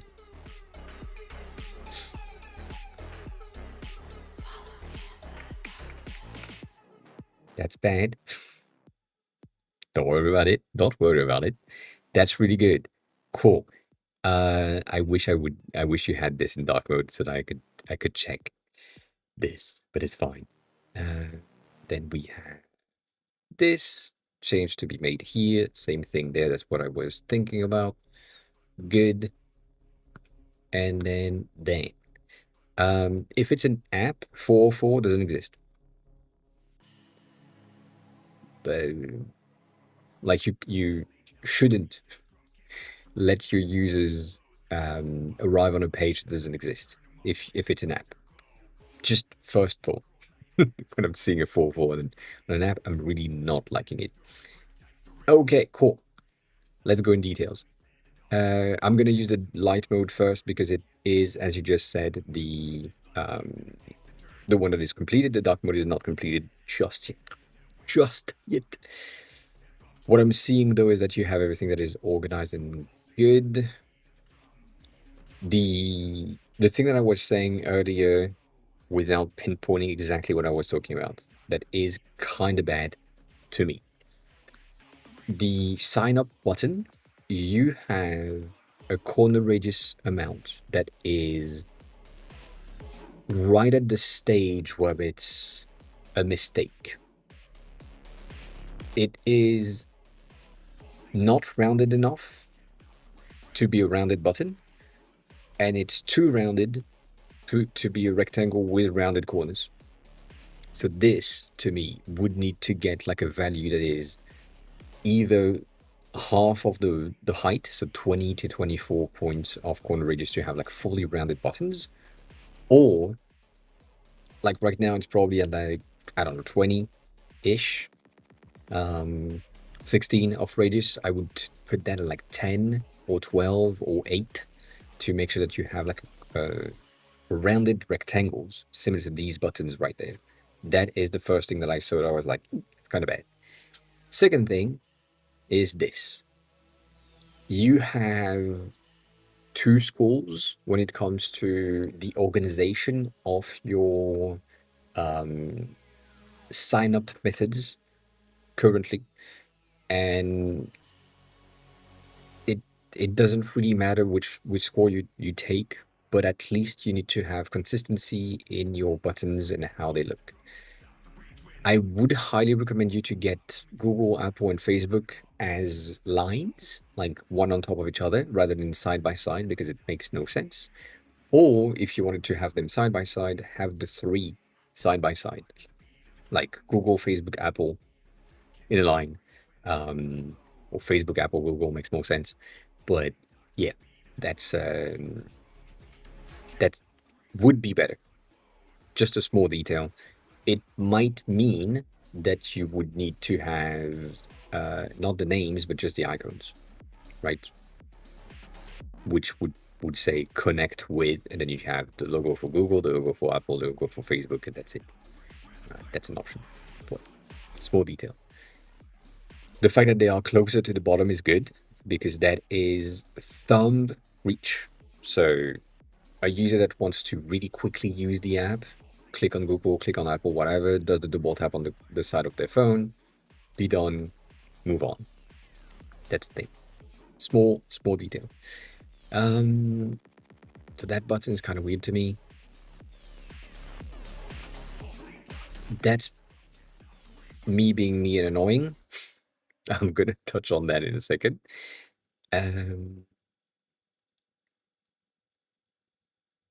Kind of same situation here, where I might say have a send verification code via SMS or email as 2 button, so that it goes faster. Because right now you have a duplication of the line of text, and so might not be the easiest way to, get things through, but that's just a detail. I've seen that your copyright has different color schemes. Make sure you have like consistency across things. The other thing I was about to talk about is this. Your icon is currently set at not the position where I'm expecting it to be. Again, personal preferences on this one. What I mean is when you have an input field, let's say you have a 60-point input field right here. You have your icon that is going to take, let's do black for now because it makes sense. You currently have placed it at somewhere along the line of 8, 8, right? And you have 16 on the side. That's roughly what you have. This is common, and the reason why you do that is usually because your text line on this side, you need to have 16 here to make it like kind of align and visually good, roughly. Whereas if it was like 8, which is what I would recommend, it looks weird, and I agree with that. What I would say is I would highly recommend you to just do this. Get your spacing in between the two at 8 or 12 or whatever, but make sure that your icon is inside of its own square. So when I'm like right here, I know that my icon is contained into a location that is a square. We have the same exact amount of spacing around the icon itself, regardless of the icon inside of the container. But we have this, and so that's the safe zone around the icon itself. That means that if my icon was like a circular thing and my input was like a circular thing, it's perfectly aligned all the time, no questions, regardless of like how much radius you have in your button, in your thing, in your whatever, right? That's the idea.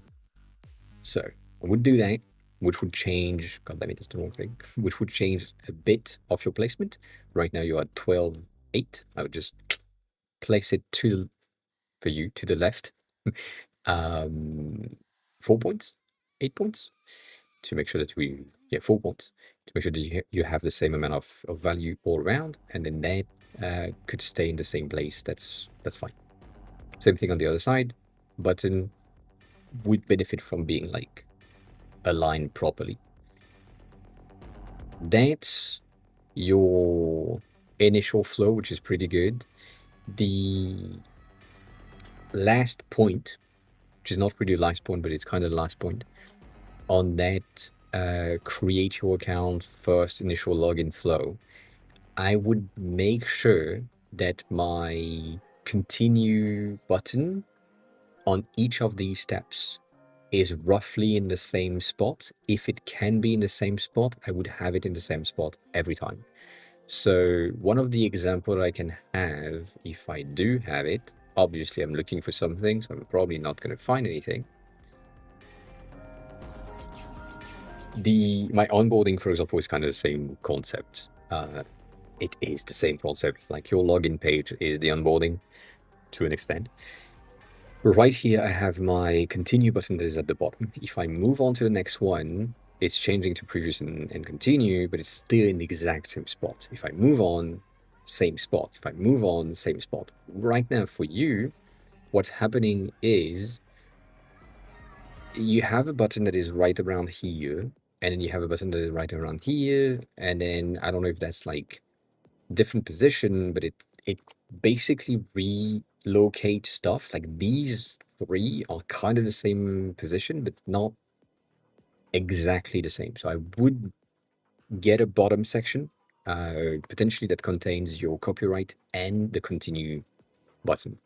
So that's a component at the bottom that just ensure that wherever the whatever the screen size is in terms of height, you will always have the button in the right place or in the same place, regardless of the step. So the user would say, well, step 1 is going to be around here, step 2 is going to be around here, and so on, and therefore they know where to tap every time. It's just the onboarding, I know, but it helps. Makes the whole process faster. Small details, but it works. Anyways, moving on. I think this need works. I'm gonna glance over it. I think what needs the most work is your navigation at the bottom. There are stuff that just you know what? I'm not gonna glance over it. The issue that I have with this navigation style is the fact that your icons, tab, background have a background. So the one that is supposed to be selected right now is the one that is the most visible and the most attractive one, right? Or it's the one that is supposed to have like the highlight. So this one is the one that is selected currently. The other three that are not selected are, I would say, kind of distracting. In my views, I wouldn't have the gray background. I would have that in transparent so that it blends in. And then this is a debatable selected. Personal take again. If we go into, you know what? If we go there and let's say that's a pair of cheeks, let's use can as a reference, because I know that this one has a bottom navigation situation. If we look at bottom nav references, for you, you have the plus, right? The plus is something that is in your center positioning, but the rest is similar to these things. You have the ability to either have a text underneath or not, right? Again, this is Chinese, so that's probably going to be shorter in terms of the length that they have. They can say a lot more stuff in like 3 characters than we can. Nonetheless, the one that is currently selected is always really simple to decipher in between the other ones, and it doesn't take from the central button that is the main action that you want your user to do. So selected, not selected, potential action, right? You have the colors in the center and so on. So that makes sense. From all of these things so far, we haven't watched the entire thing, but we haven't seen a single version of these bottom navigation bars that have backgrounds behind the icons themselves. Right. So far, this one does when it's selected, but not when they are not selected. And this one, which is mine, doesn't either. The one that is selected is the one that you can see really clearly. This is highlighted, this is highlighted. You know which one are selected. So I would change that here. No backgrounds, different selector, different thing that showcase which icon is currently the active one. Some of the potential recommendation, even though kind of complicated with these icons, is to switch in between your icon type. Let's say you are looking at, I'm going to use bookmarks because it's going to be easier to get through.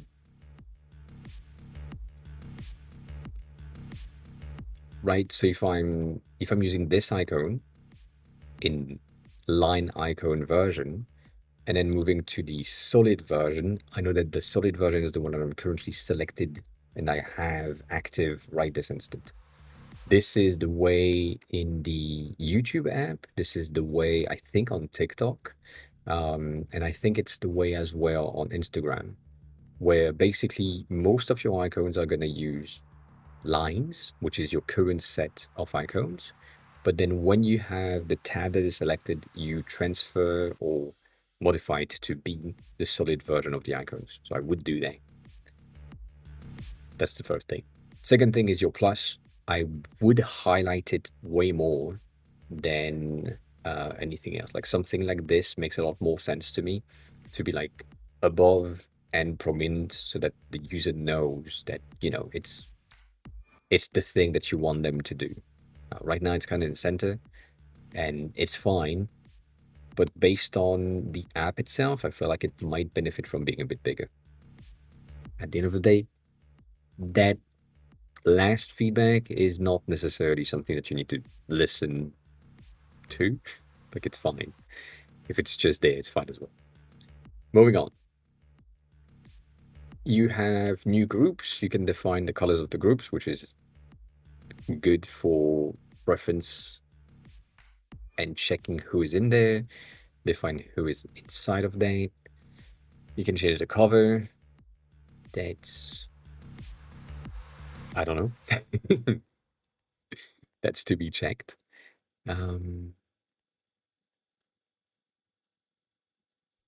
Same thing here.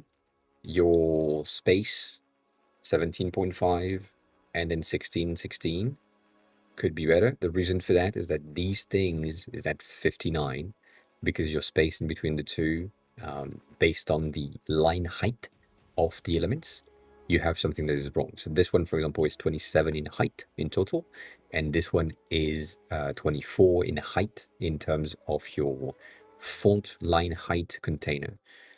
This is pretty simple to fix. You can get your text to either be this height, or you can define its line height by making it like 100%. 100% basically enclose the entire text in a thing that is roughly centered and roughly good. So right now we are looking at a font that is mostly for kanjis in Japanese characters, so it makes no sense. But when I'm looking at enter, for example, I'm getting something at 12, and I have roughly the same amount of space at the bottom, at the top, and that makes sense. But and that, you know, like this is the same size, so 12-point font has by default a 15 height in their container, whereas this one is going to be 12 point, is a 12 point, it's a 12 pixel height. That makes more sense. So 100% in line height can help. Not saying that it's the best idea, specifically if it's text that is going to change often and could wrap into two lines. That's a very bad move. Don't do it. But if you know all the time that it's going to be something that's going to remain in one line, 100% will help to make sure that you have something that just take the right amount of space in terms of height. Just, you know, small details. Same thing here. I guess you get, I think you get the idea. If you have like a container, ensure that you have the same amount of space around it. For text though, because that's going to be a question as well. Let me go into page 13, 12, page 12, page, you know what, page 13. Here, there is something a bit different. So, for me, I would say the 1616 is good. Based on the fact that this might be a button or an icon, I don't really know. If we wanted to match, it would be 1212. The thing is, this is too close to this element. If we wanted to have something that is roughly a square, which is the main reason, or the main target, at least for me, I would attempt to get my T in a corner in a way that matches here. So what that means is I would try to get the T somewhere along the line of, let's say here. So that means I need my starting point to be a bit further out. That visually speaking, that is 25, so I'm going to do 24 because it makes more sense for my brain. That would make this whole thing look kind of silly. Not gonna lie. Um, like it seems like we have a lot of space around here. So what I would personally do is make sure that instead of having like 12, 12, I'm gonna use something along the line of 4 and 4. So 4 top, 4 bottom, and 4 right. And then make sure that this 4 element is gonna hug content, so that the button is right here, right in the right position, which gives me the ability to check that distance around here is way too big. And so I can now change this to be somewhere along 16 or potentially 12, but 16 would be the best. So that looks, to me, looks better. And, small alignment details. This brain target thing that you can have of ensuring that wherever you are trying to align stuff together, you try to get like squares. I know.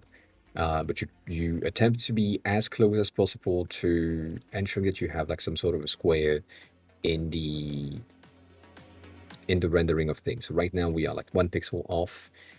It doesn't really matter, to be honest. If we were around here, that's pretty good because the text has like a half pixel in the beginning and half pixel at the top.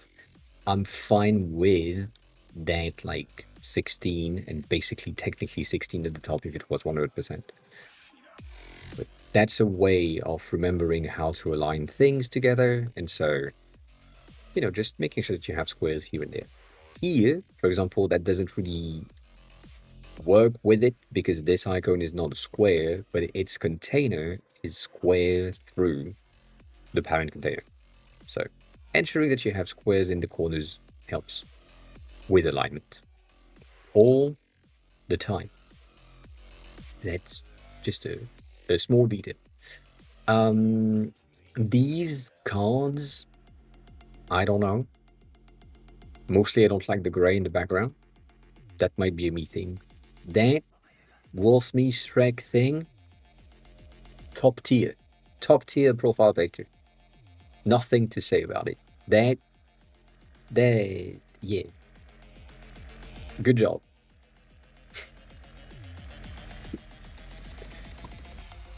The rest is okay. These things are debatable.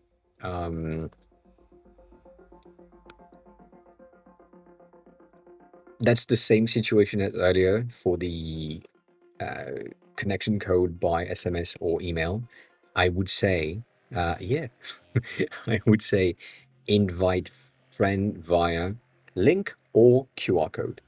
And so that might take like a side to side situation, like I said earlier in the create account situation, but not ensure, but like attempt as much as you can to not have to repeat yourself when you're reading things. So invite friends via repetition. You can remove one of them. That's the method, the idea, the thing.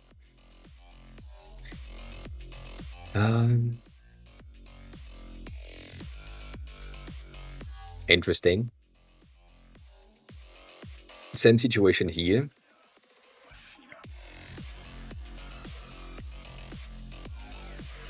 Cool. I didn't check that. That's true. Cool. Apple Human Interface Guidelines and Google Material Guidelines. Both of these are requiring you. Apple is requiring 44 pixels. Google is requiring 48 pixels. So I'm usually on mobile trying to aim for 48 points for my buttons. So these buttons are 40. These buttons are 40 as well. This one, which is a FAB, floating action button, it is currently commonly known as a 56 by 56 button. It is massive, I agree, but it is known in terms of user behavior and user common patterns, familiarity with the designs, to be something that is kind of massive around here. It's also understood that it is not something that requires text most of the times. So if we look at me doxing myself like I always do, and go into my emails, for example, the compose that is here used to be just a plus, and that has changed to have the text with it. When we go into like Google Maps and shit, these buttons that are floating are not necessarily like the ones with text. So that would be my recommendation, to not necessarily have the text next to it if it's just a plus, because you kind of know if you are in groups and you click the plus button, the big ass plus button at the bottom, the probability of you creating like a group is really high. So from the user point of view, that might work. The thing that I'm seeing as a potential conflict right here is your plus in the navigation bar. Regardless of if you have like an add group plus or just a plus here or just a plus here, like it doesn't really matter. What does this button do? In my head right now, I don't know. I thought it was to create a split, but now that I'm in this view specifically, it might be creating a group. And because I don't know if it's a contextual positioning button for adding things in the page that I'm currently in, I might get confused the first 2 to 3 times, and then I will know. But in the beginning, that might be confusing. So if this is, if this button creates like a new view, a new splitting, which is probably the situation, I would say get the icon different. Get a different icons. That might help to make sure that the user understand what they're about to do here compared to here. Like this is making a new group, which makes sense. And maybe it is a matter of the fuck is that here? Maybe it's one of these, right? You need an icon like this one to say like this is creating a new group, so it's a group of multiple people. That makes sense. Maybe it is creating a new group like this. That's the icon that you want because of your group icon here, which is like basically a collection and not necessarily the same thing, but you know, like new group because you are in group in the collection view or in list view. That's the thing that you can have. So either you do that or you do, I think I have one in system, by the way. Mom! That's the thing that I'm talking about, the thing that I'm using.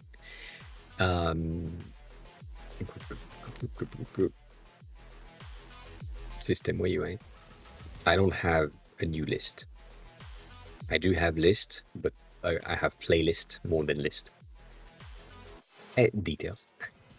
So maybe it's the an issue with the icons here for me to make them make more sense.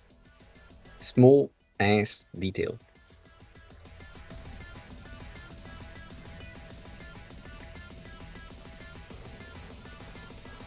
That's good. That's good.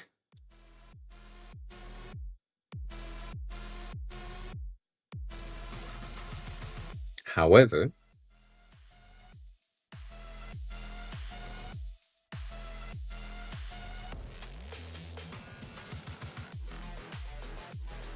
something doesn't work.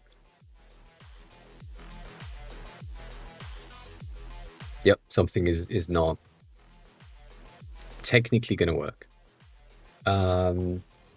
Also, 8, 10? Mm-mm. 8, 8 all around, or 10, 10 all around. This is going to give you the impossibility of defining the amount that the user is going to have to pay. Because if I pull this one out, what happens? Are the other three reduced? If I pull this one at 100% and user one is paying 100% off the bill, the other three are supposed to be at 0. Cool. If I'm taking user number 2 to basically pay half, then user number 1 is going to be at half. That makes sense. So far, we're good. As soon as you have a third person, what happens? If I'm making this one extended, I'm going to have 333 for each because you have 3. And then if I add my fourth one, I'm basically going to be locked at 250. So it's going to be a percentage base slider, but it doesn't make any sense because the amount of size you have in there is limited to your max bill. So you have 1,000 to pay, which I forgot. This is Krone. Krone? I think Krone? I forgot. No. Yes? Yes. That's Poland. Poland? Czech? I don't know my flags. It doesn't matter. Your percentage-based things, check. Yes. You're basically you have a certain amount, which you use 1,000 because it makes more sense for your calculation. You have one user, they have 100%. Their slider is 100%. You have 2 users, their sliders are now 50% to 100%. So if you put technically their sliders to 100% of their sliders, they're going to pay the entirety of their parts, but you don't know really how their parts is. So I feel like this feature is going to be a bit of a pain in the ass for you to put in place and to ensure that each person gets the thing. What I would highly recommend you to do is get something similar to, I don't know if I'm going to be able to find that. I might. It's not a project. It's going to be this. So this thing, Bill Splitter, that we did on stream last time is basically the same content, the same ID, but a tad bit different, where you have person A, you have person B, and let's you say you have, for you have C and D as well. So these are the people that are going to be in the group that are by default, right? And then we know that the overall thing, we have item 1 that has a price of, let's say 25. And you had 3 of these. So you add that. And then now that you know that there were 3 people that used this, I know that B, C, and D had this thing at the restaurant. Then let's go to the other thing. Let's say I had a cocktail or something. The price was extremely expensive, $50, because Parisian, and 2 people took that. So I'm adding the item. I know that A and C had to pay or took this thing. From there, I'm getting the split automatically calculated by the fact that my total is 175, and it's just going through who took what. So I'm just, marking who and then be done. For you, if you have a split like this, you're going to have an issue because, again, you can't stretch one user, what happens to the other two? And then you want to align them all, that doesn't make any sense. The thing that you could have in this one is an option at the beginning that says split by item or split evenly. If it's a split evenly, it's just that's the amount. We are 4 people, split for all, and then you're good. If it's split by item, then it's basically this. I would highly recommend you to do that. And the scan, which I'm guessing is what I have in mind, you scan the receipt, and then you know exactly what was in there and the amount paid for one, the amount of items, multiples, and so on. So that, personally, I have a bit of an issue with this design pattern for the sake of usability. That's not going to work. But yeah, same thing. 44, 48 would be better.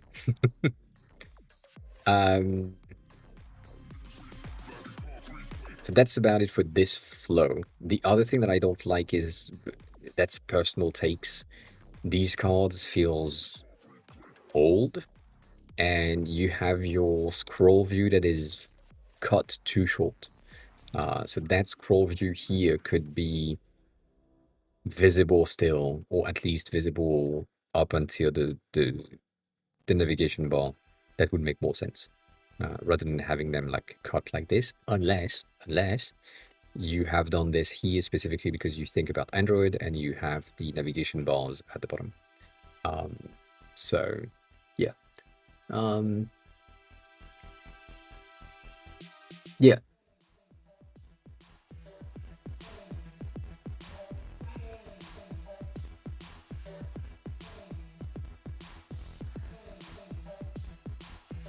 This is weird. That's basically the alignment is weird. I would either have the pictures underneath the 4 or the 4 in the center of the pictures. That's a detail. Is it necessary to have the word 4 in there? Like, would you be able to not have it and just have the pictures of the people that are in that thing? Maybe. Yeah, it is. It is.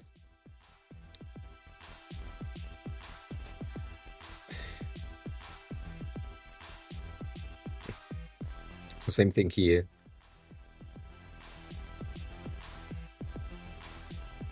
This one is mostly something that is a me thing, and it depends on so much.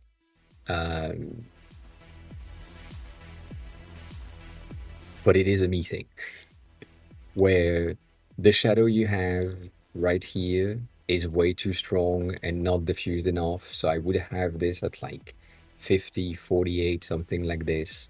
A color that is mostly a purple-based black, so something like around here, and 24% opacity or something, maybe 16 even, just so that it's really subtle, but let's keep 20 to 24 right now, so that it's subtle-ish. And then when you have that, you could, or you should, have like a secondary icon as well, or secondary drop shadows that is going to ensure that you have the lift of your card just a smidge amount. So yeah.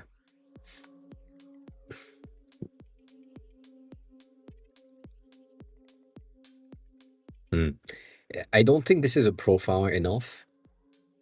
Like, this is just share my QR code from what I can see here.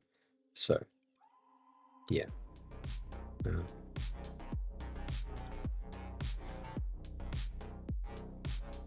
So I would do that, first of all, for the shadow itself. And then in order to make sure that you have a separation with your background, I saw that you have roughly kind of your Huh, interesting. Your image itself, oh, the image is taking that. Okay. I might say get the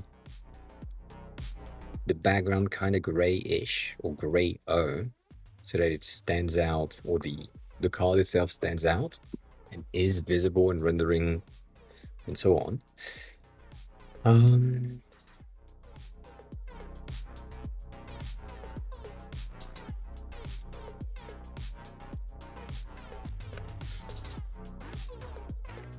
Let me check.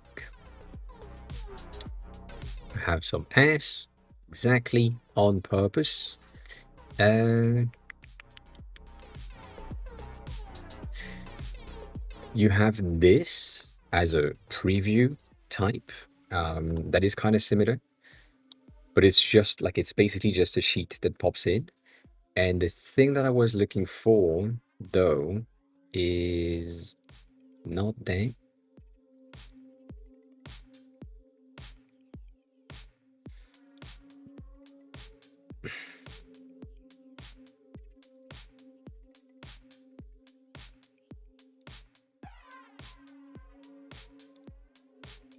That. This is hidden, but it's there, and it's a fully interactive thing. It's a bit of a ticket, and it could work. It has a QR code, which, you know, like this one is really tiny, so it doesn't really matter. But you have like where, which is kind of bad. Like the fact that this is European Union is really bad because I signed up in Japan, so I should be in Japan. Nonetheless, it doesn't really matter. But that's an option to get your overall ID, where you have like the ID of the username, you have other things. The public ID is kind of complicated. I personally don't think that is a good ID in the two writings, ID and ID. Like the overall thing, this would work much better because you can copy link, share the profile, scan the thing if you need to scan someone else's content, which, you know, makes a lot of sense. I can't do that from my Mac, but yeah, that's the thing. So for me here, the simple fact of having grayed out a smidge of the background plus a better shadow rendering elevates the entire thing. If I do the thing that I was talking about earlier, because now this is on my files, this makes more sense. And then this, we remove that and that and that, but just get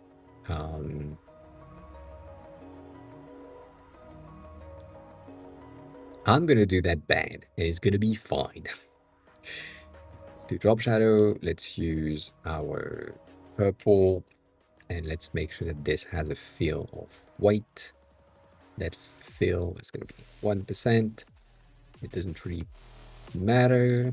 No blur. 4 is pretty good. I'm gonna do 8.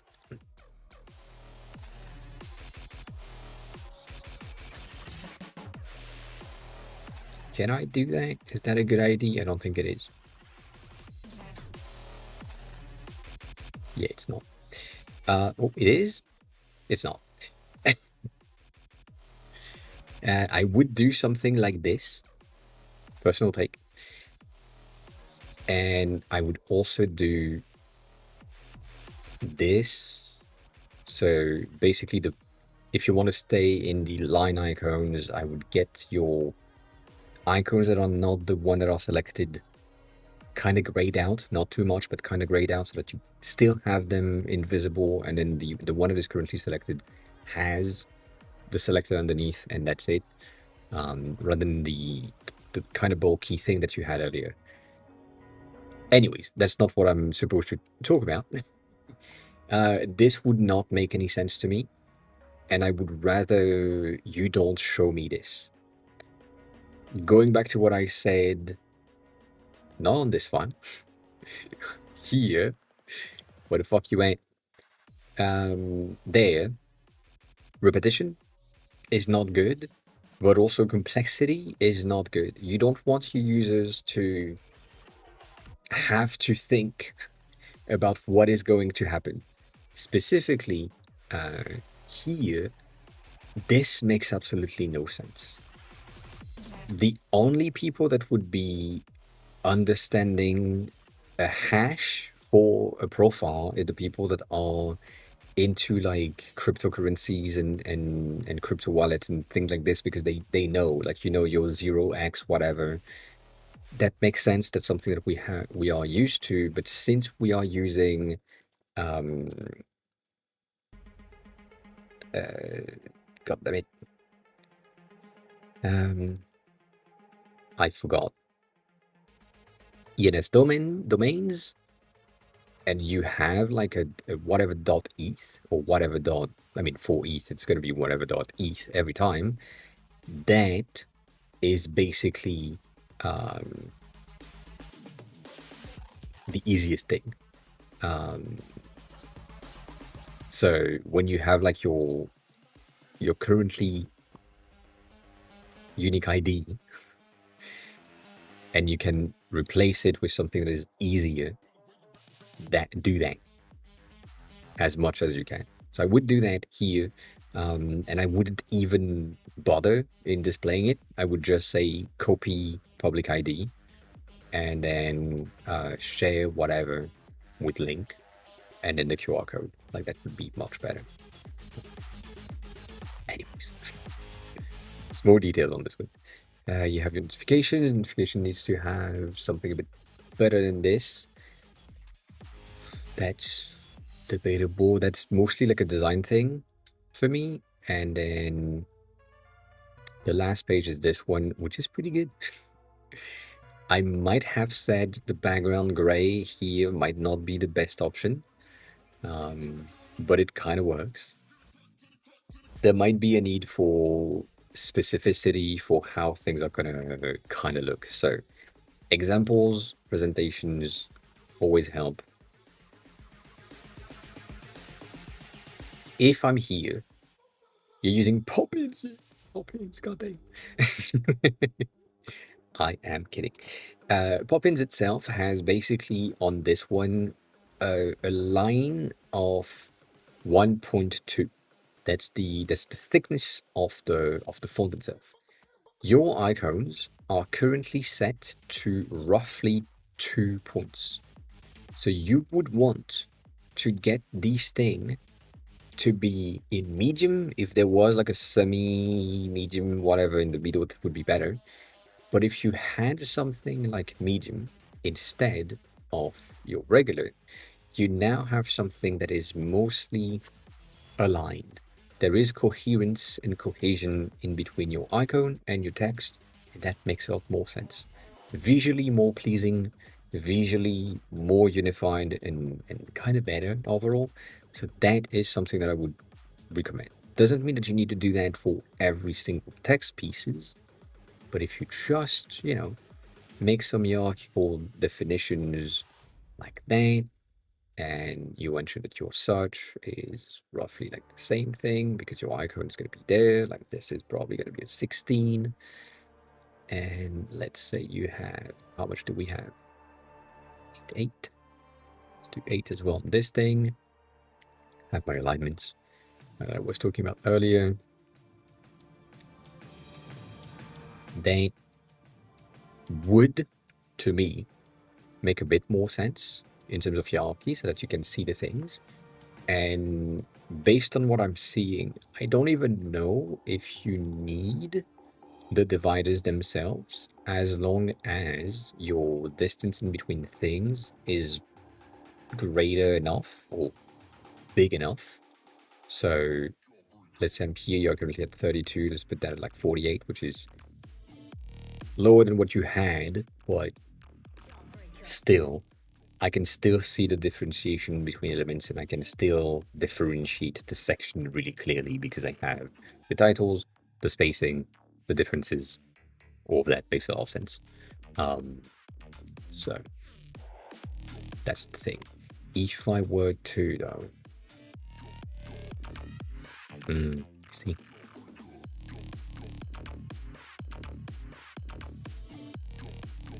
You're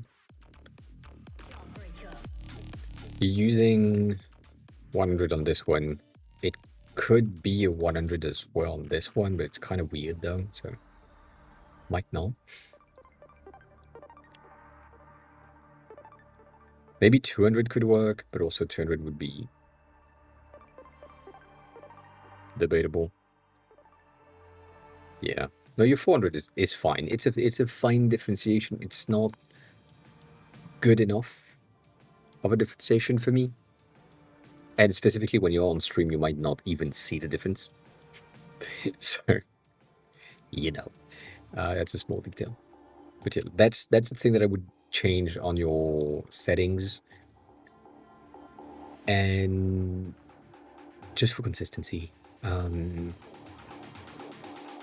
of the things that I haven't touched on yet is this double underline thing.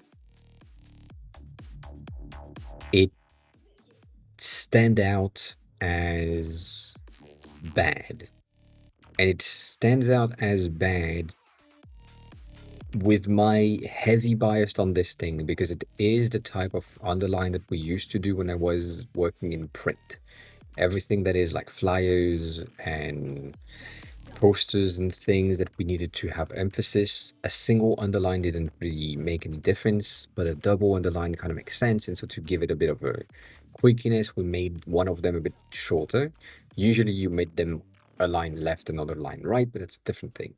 But you have this on a lot of elements in your design. You have this that is a double line, which one of them is like one of them could be clipped, you know, to get like the one of them shorter type of situation, but you also use this all the time.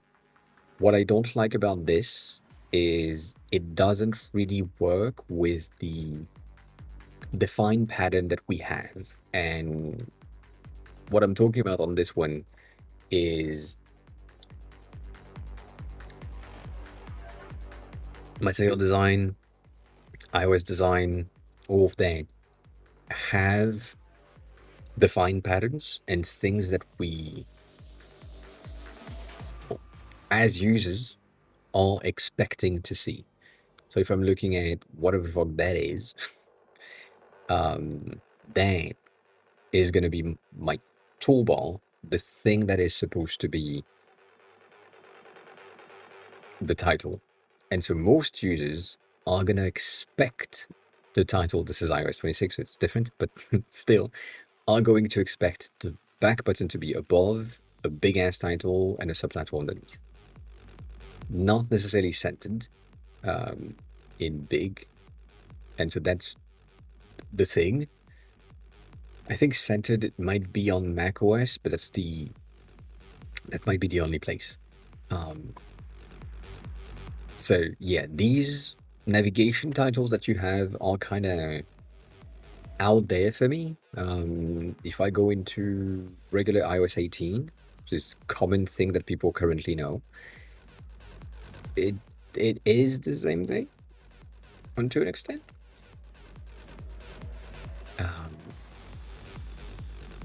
So these titles kind of makes more sense. The back button are smaller, but same thing, based on the fact that as someone that wants the app to be friendly but still feel professional, which is your point because it's money related, I would use as many system related content as possible just to make sure that it is perceived as safe and good.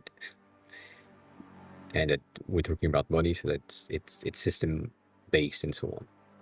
The titles would change for me. And then the last point, that's going to be a different thing.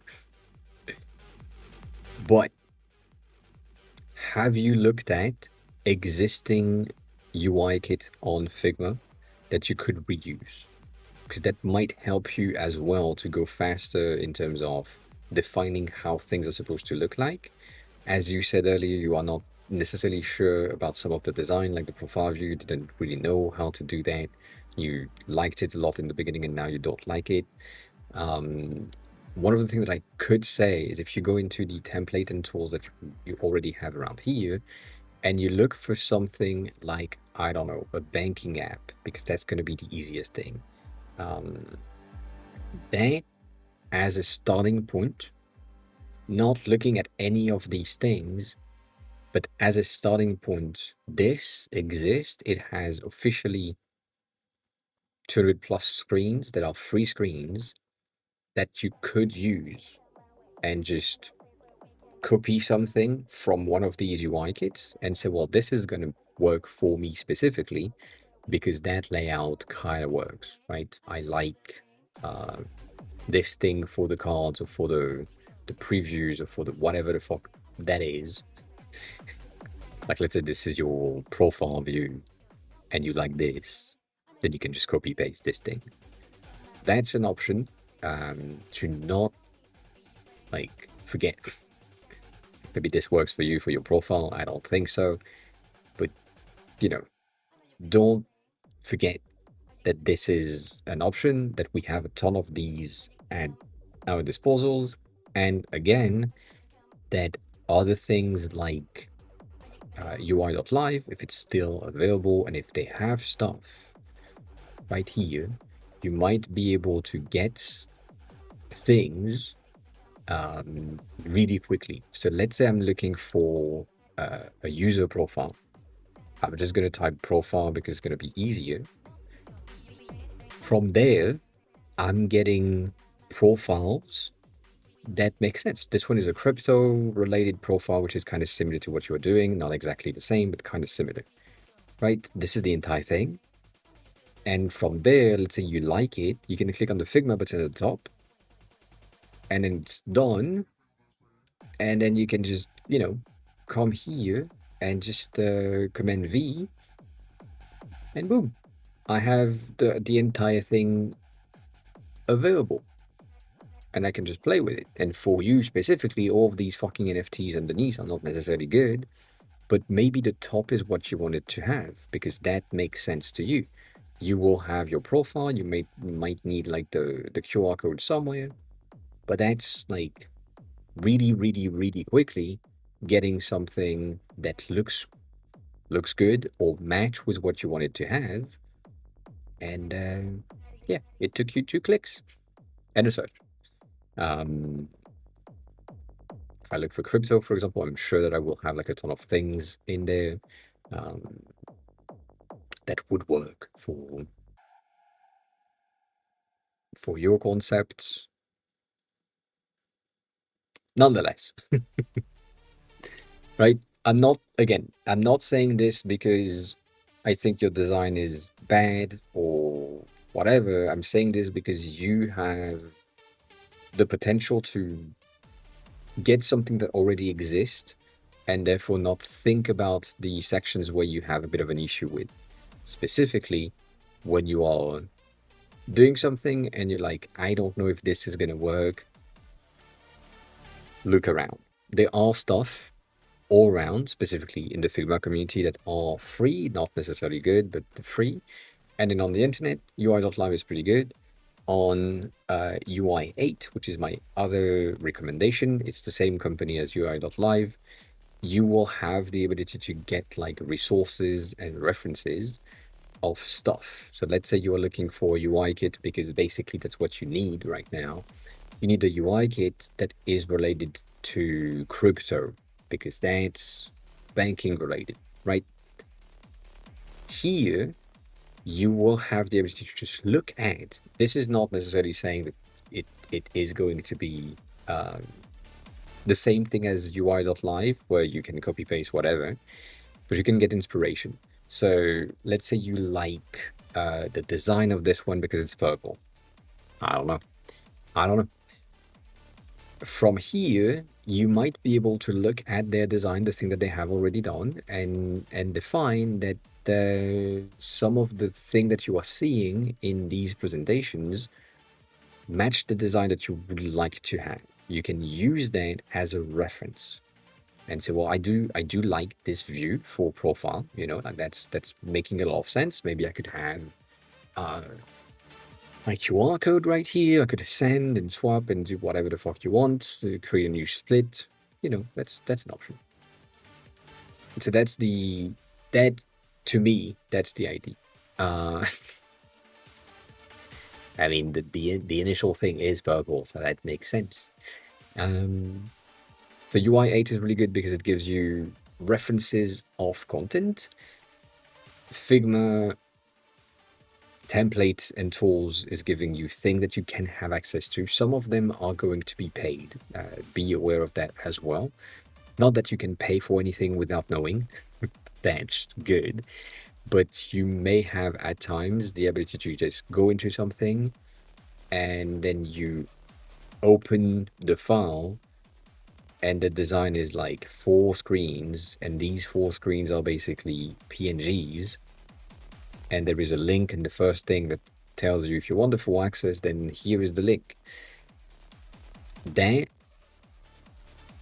is technically not legal on Figma anymore, but it's the thing that exists.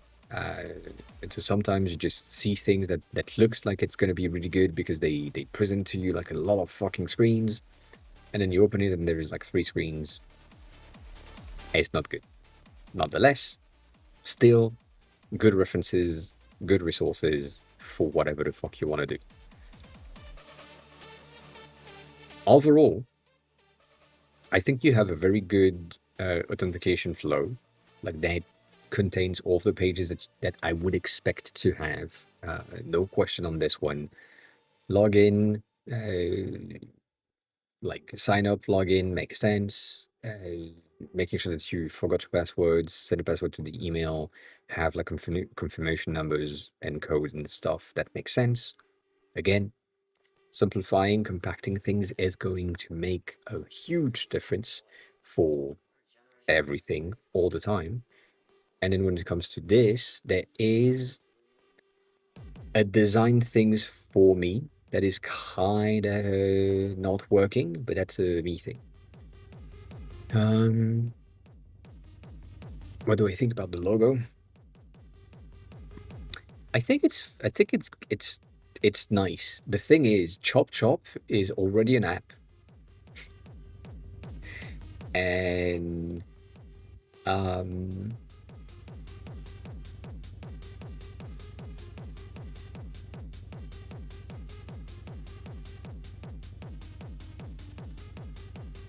I do like the name though. It makes sense. You're chopping, slicing the thing. I purely biased on this one. 100 biased, 2000 biased. Split is an app that I did a long time ago as a concept, and I feel like a splitted, a chopped version of the logo could be an option to get you like a concept of you have split the bill into multiple things.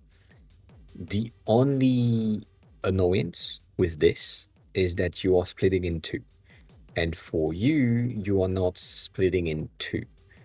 So I would even say chop, chop, chop makes more sense in terms of, right? It's to split in between groups. If you are 2 people at a restaurant, you split the bill in half usually, or, whatever pays whatever, it's fine. If it's 3 and more, chop, chop, chop could be a thing. However, it's a mouthful, so that's not good. I would say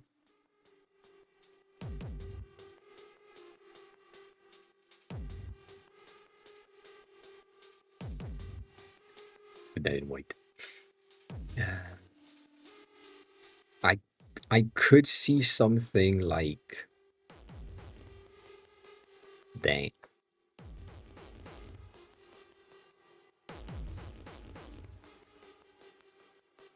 Which is kind of weird, but I could.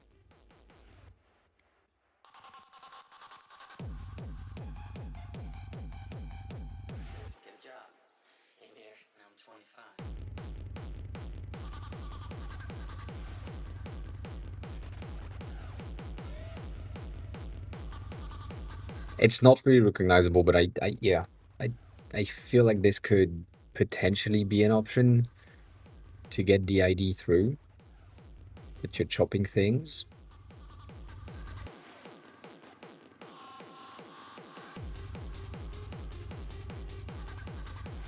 And then the other one that makes sense, kinda, uh, is this.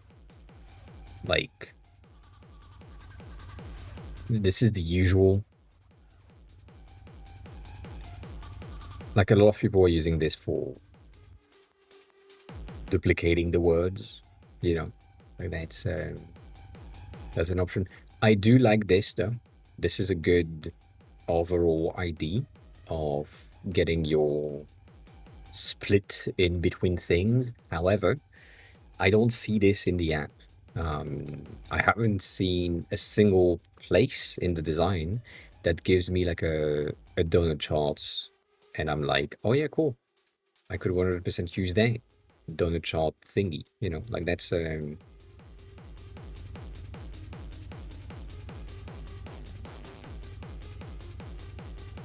might also do that for the sake of having multiple people potentially giving in.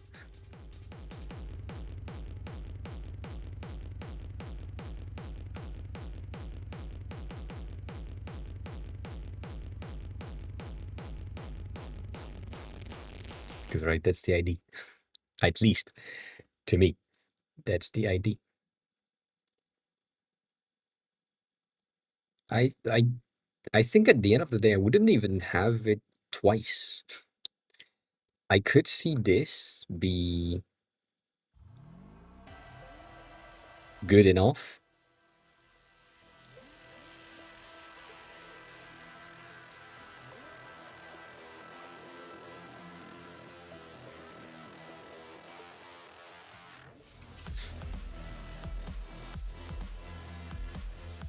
As long as you make sure that the width of the letters and the width of this is aligned, I feel like that's not a bad idea.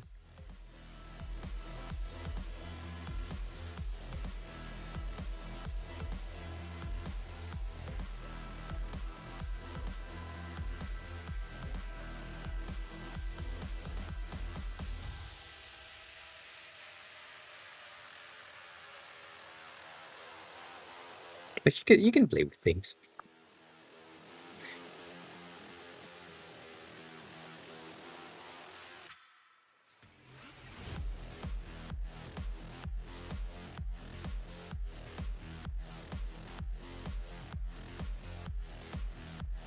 That's kind of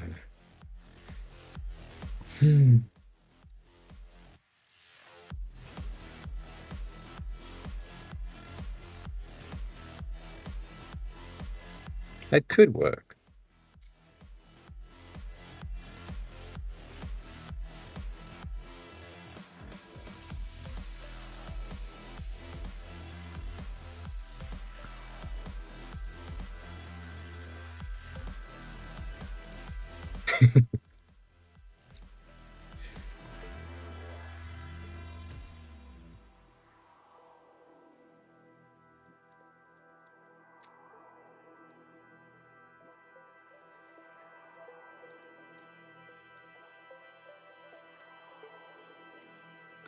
Bitch.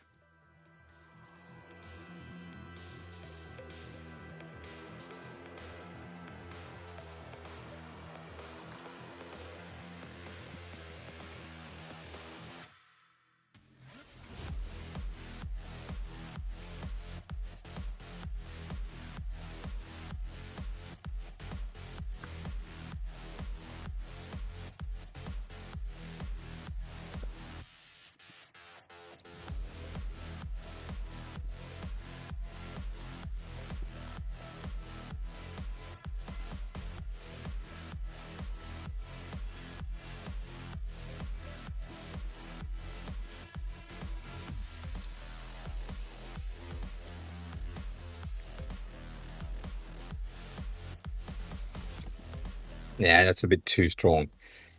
Um,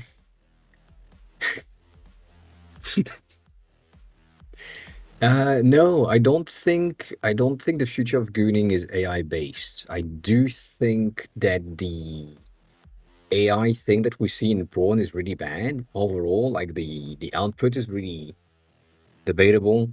Um, Also because they all look the same, kinda. I haven't found anything that is like groundbreaking instead of AI porn. So probably not. But then at the end of the day, if you have like a Neuralink implant and you are watching porn through that, I don't think that works much. So yeah, I don't.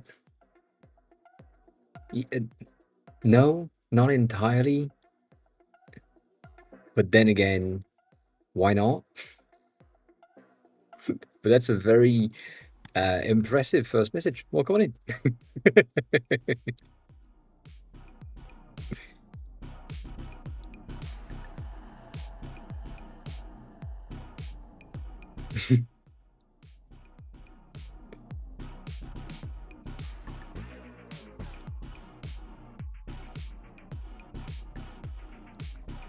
God, but it's a good question though. I mean, you are in the right spot to ask that question though. I'm gonna say that. I am not shy, or I'm not shying away from porn related question, because it is one of the biggest industry that we have. So, you know, it pays the bill. It paid the bill. Um, Something's missing. Something is missing. I feel like we could benefit from having like a bit of the idea of the split in other parts, not all the parts. It would be way too much. But right now my brain is telling me if we had like chops in portions here and there to get like the idea of the transition, that could be interesting. Um, like if we had the H being like right about here, so that you just have a small amount of chops, that makes sense. But then I'm thinking about it and adding it to the P, that makes no sense. I mean, that makes sense, but it doesn't make sense. Like adding it here, for example, because that's the only spot where the P would match. It just breaks the rendering of the P itself. So that is bad. Um, yeah, kinda, kinda. The goal of this one is, I mean, this logo here is currently set there, and so that's a reload if I haven't seen anything. That's crazy. Um, Either you remove me from access to the thing, or I don't know. It doesn't matter. So it's just this one doubled, and that concept of having the the bill splitter, or the donuts charts to represent like the portion that someone is paying is a pretty good idea. Um, I'm trying to just push the concept a tad much more. Yeah, I guess. Don't worry about it.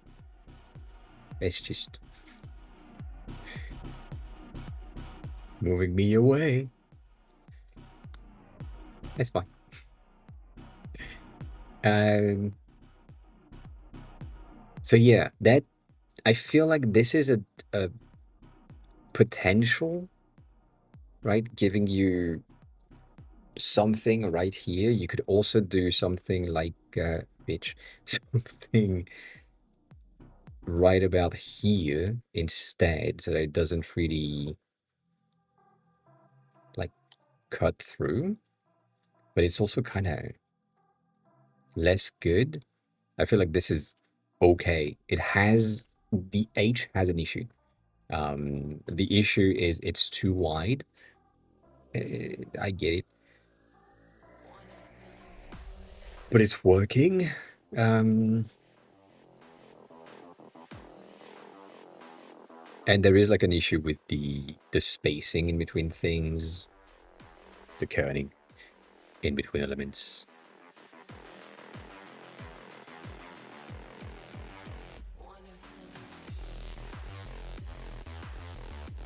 What the fuck are you doing?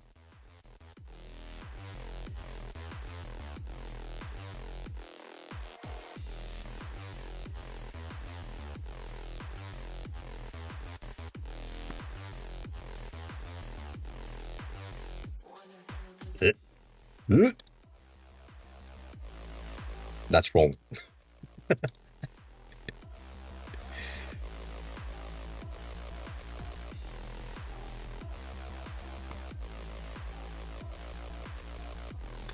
Yeah, kinda.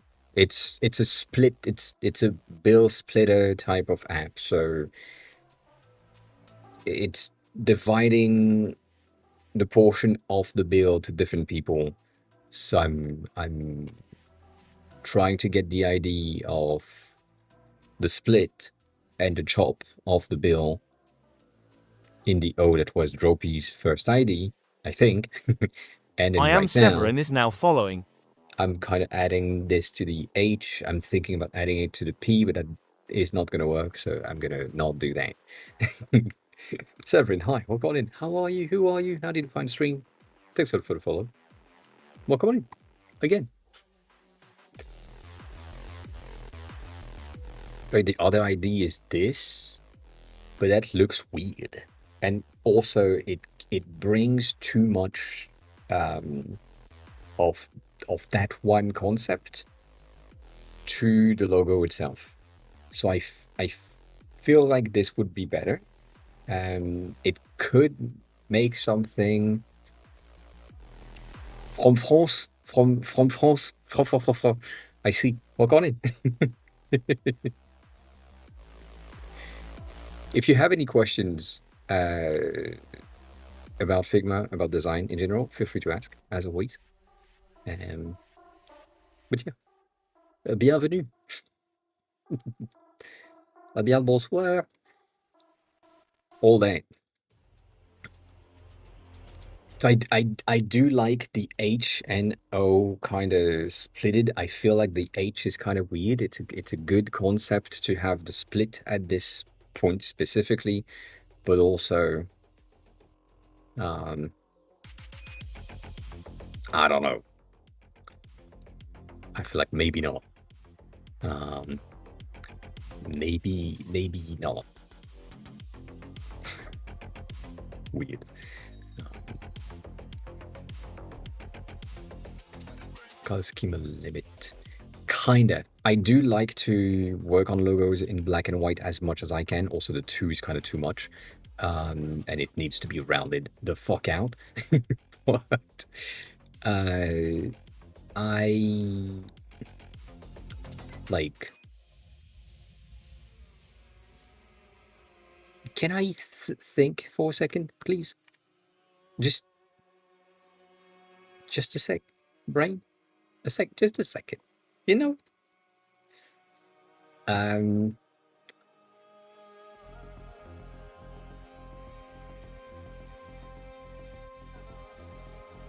It's easier. Sorry, brain. It's easier to work on one simple color in the beginning so that you understand the concept and the perception of the logo itself.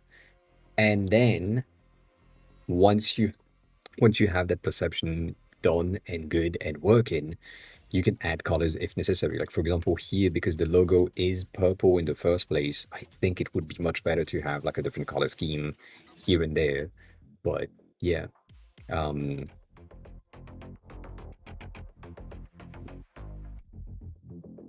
yeah, I feel like it kind of works. Right now it's just the fucking 2 that makes no sense to me. I mean it does, but it doesn't. And I guess Severin, yes, I sadly am French as well, so the French is an option.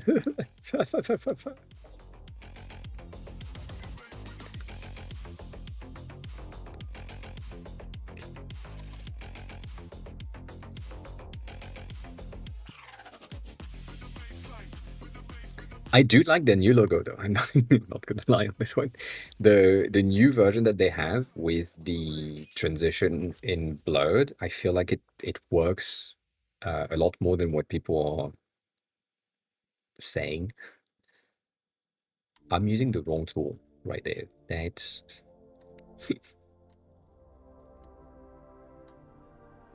that is gonna be really bad. Really bad. Yeah, I am in Paris and I work right here. That is what we do. Uh, that looks like shit. That's a given. But let's try another one. Let's use outfit. I think my outfit might be a bit more rounded, like I like them. Other option could be if you want to keep the fucking thing. Rubik could work because it's rounded as well. Like the initial, transition could give us something that is interesting. However, it's still a fat ass. It's still a fat ass. I can't deny that.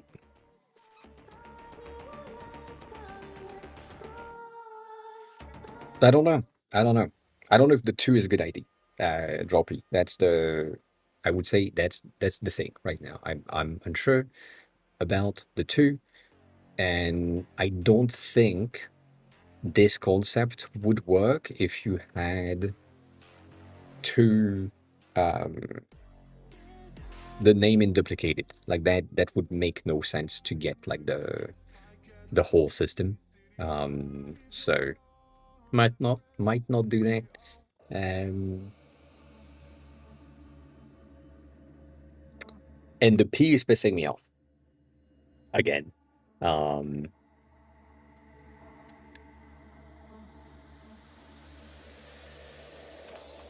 like there is two things that are annoying. There is the fact that the angle of the C is kind of similar to the angle of the H right now. And getting this to be like something like this or something like this to chop it up differently is looking like it's a mistake. It's looking like I'm doing my best to have as much quirk as possible on the entire logo, which I don't like.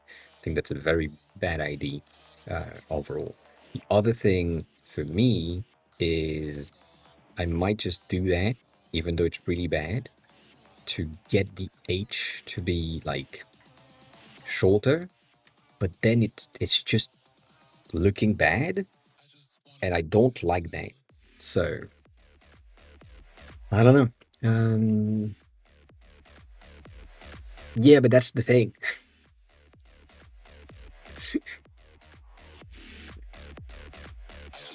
As you pointed out this as well. Um, the fact that the center is chopped and has the effect is pretty good compared to the rest. So there is like a balance overall in the logo itself to just make more sense. The other thing that is really, really important when you're looking and creating like a logo like this is the visual weight and perception of said logo. The way to do that and to ensure that it is there, blurring the fucking thing helps so much because you're there and you're like, cool, I can see the mass, the overall mass of my element, and I can basically see that around here there is a space, and around here there is a space, and that you have that thing, and that's like around there.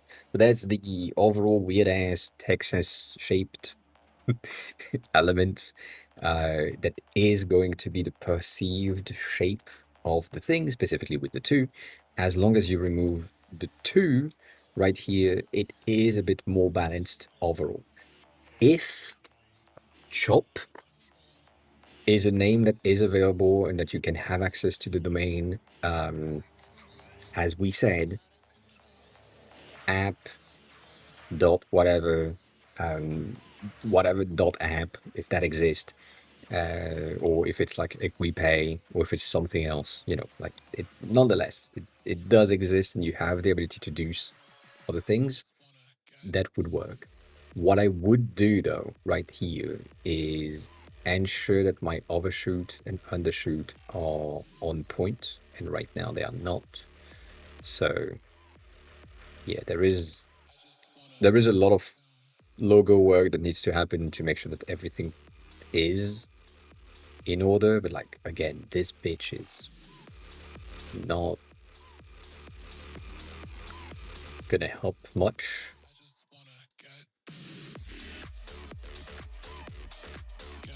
For my visual alignment, the C and the P are looking to be like way lower, which is pretty good. We might need like a half pixel. Again, I've been working on 18 by 18. This is already extremely pixelated and not a good thing. I am not working at the right resolution at all. At all. But yeah, that's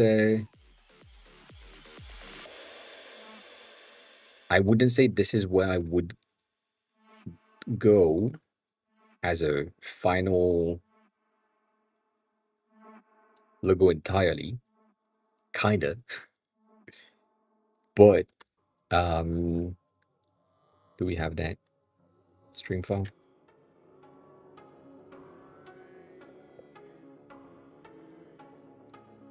Let me see if I have it. Oh, that's the wrong one. Yeah.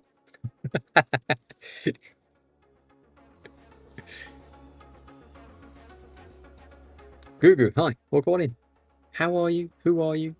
How did you find the stream? The regular questions. Not saying that I have a style when it comes to logo, right? But this is a logo that we looked at some months ago now, and I do things really similarly, right? That I like geometric shapes, and it makes sense to me in some situations. So the last place where we ended up on this one was having like a bit of roundness for the K, which was not the case right here. And so similarly, right here, I'm getting a similar vibe. There are things that wouldn't like really be good in terms of me taking the time to ensure that like the split in these two, for example, are similar or not similar enough, or whatever, like different elements. That's that is stuff that needs to happen to make this work. But yeah.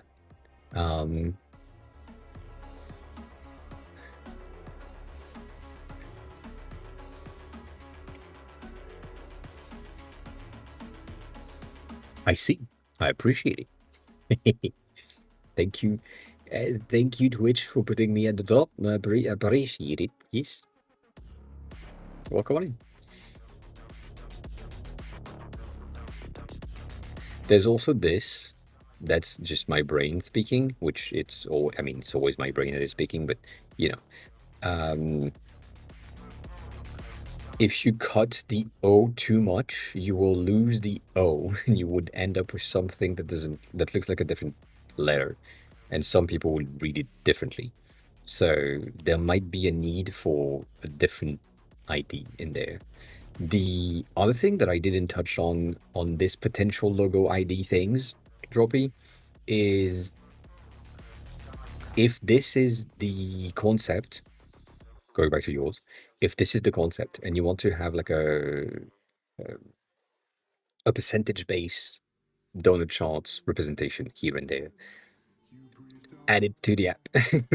Like make sure that inside of this design somewhere, maybe in here, you have the percentage base where you can stretch someone. That sounds weird. Or at least see, going back to what we have in here, maybe see the representation of the amount of percentage that each person is going to do, or going to have to, split on and so on. So that's something that I would have in terms of representation to ensure that the logo works with the content of the app, because otherwise it's going to be just a bit of a weird thing. But we never know. We never know. One of the this one, yes. One of the other one that is pretty good, that we talked about before and we showcased before. I think you probably have seen it. I believe I liked some of their stuff not so long ago, and therefore it's probably gonna be in this whole thing. I'm gonna hope for that. We never know with me. We never know. It's usually not. Again, I'm looking for something, therefore I can't find it. Was it on Not Here? It might have been on Not Here, and therefore it might have been on the ass platform, which is fine, but you just can't see it. It's the people that have done. They have a black and green app. We passed one a second ago. I might have just done that. I haven't.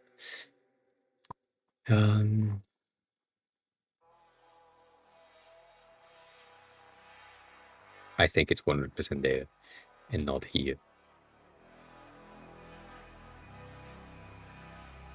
God damn it. Can't see that. You can't see that. Too much ass.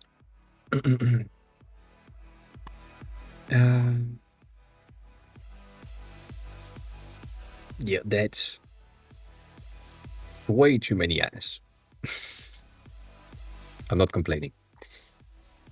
Is this one the right one? Yes. So that person, which I should follow on other platforms, to be honest, they have been sharing things in terms of their design experimentations and other stuff that I do like a lot. Like shit like this is obviously, to me, I'm extremely biased because I built something that is really similar, but this is really interesting in terms of representation.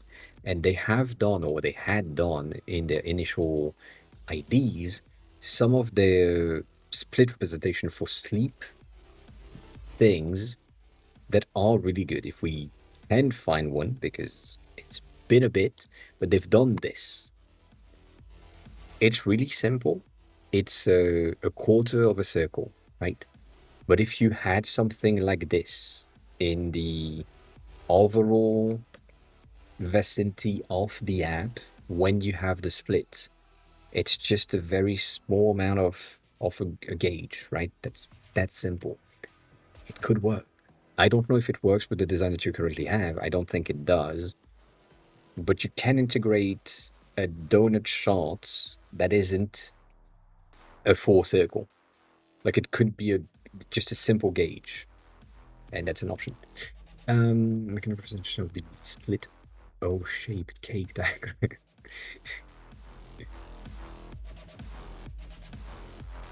Yeah, that could work.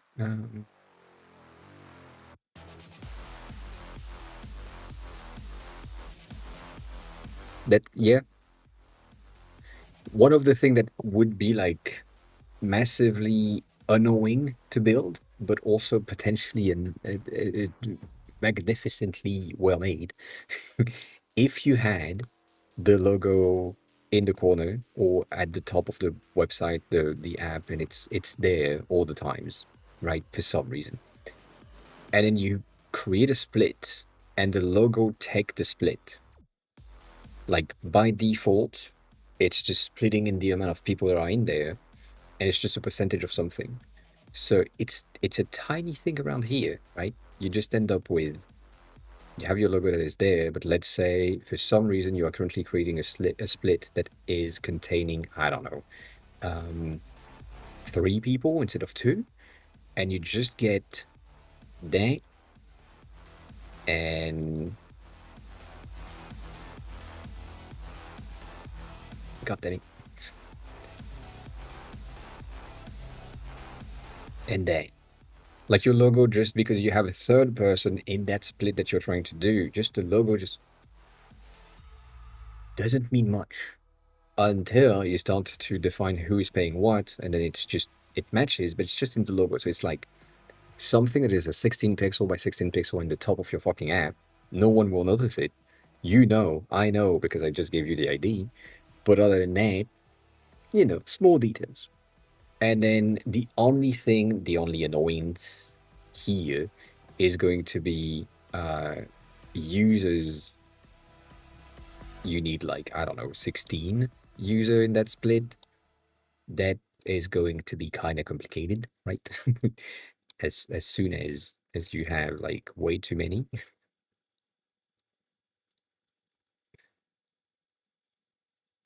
But it could be really interesting as a concept, um, to just get the split between people organized, represented in the logo directly while the things are happening, like while you are splitting, you can kind of see the things happen.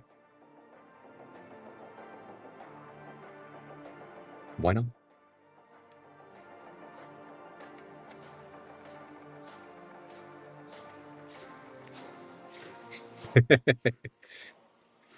We never know. We never know. I should keep that one, just for the sake of keeping it. But yeah, so that's a thing. The Going back to what I was saying before I moved on to the logo because you asked about the logo. I think overall your initial flow is pretty good. I think your groups is like good to an extent. There is something that would make sense. The vibe that I'm getting from this is the vibe of Trippy. I don't know if you know that.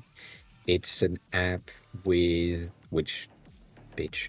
It's an app for trips, as the fucking name implies. Trip C. My bad. My bad. No, I don't want a pro thing. If I go into my Japan trip, which is my test, you can kind of see how it's organized, and so I have like the background cover that you have defined around here, and the things that are right there. But then once I start adding activities and other things, they are going to be underneath in cards. So if I add an activity and I say I need to go to a bakery, and let's say I'm going to go there, and that's the thing that I want to go to, this is added, and then I'm good, right? I can have this thing, and then it's added to the entire thing, so I can just save it to whatever. And so now in my overall activities inside of this thing, I need to go there, I need to go there, I need to go there. That's the plan. This would be similar to an extent from what you have in place already based on the design itself. So that's option one. Option two, or different app design, Placify or Pacify, is kind of similar, and it's using the current trend of the design split view, where you have your map at the top and then the content that you want to have. So for you, you would probably have something alongside this, where you have your cover and your content with your payment numbers total at the top, and then who is in there, the split, the group that you have selected, and so on. That's an option as well.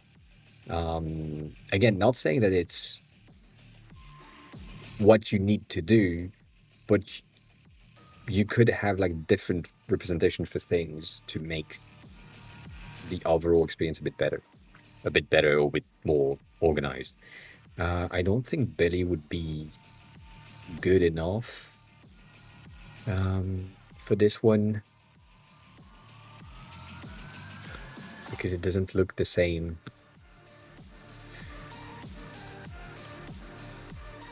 But yeah, no, it's the same. I mean, it's the same concept for me. It's a bottom sheet nonetheless. So, like on that concept behavior, it's the same that I have made here, where this is my app. Obviously, I'm gonna share my own stuff because, makes sense. But if I'm here, which would be the equivalent of I don't have any groups and I want to add a group, I would just click on the button to add a group, and then you have like the sheet with the content, the thing that you need to have to define your group. So technically, it would be like half of the screen. That kind of makes sense to me. So you have like a similar behavior here. It's just not behaving as I'm expecting it to behave, if that makes any sense.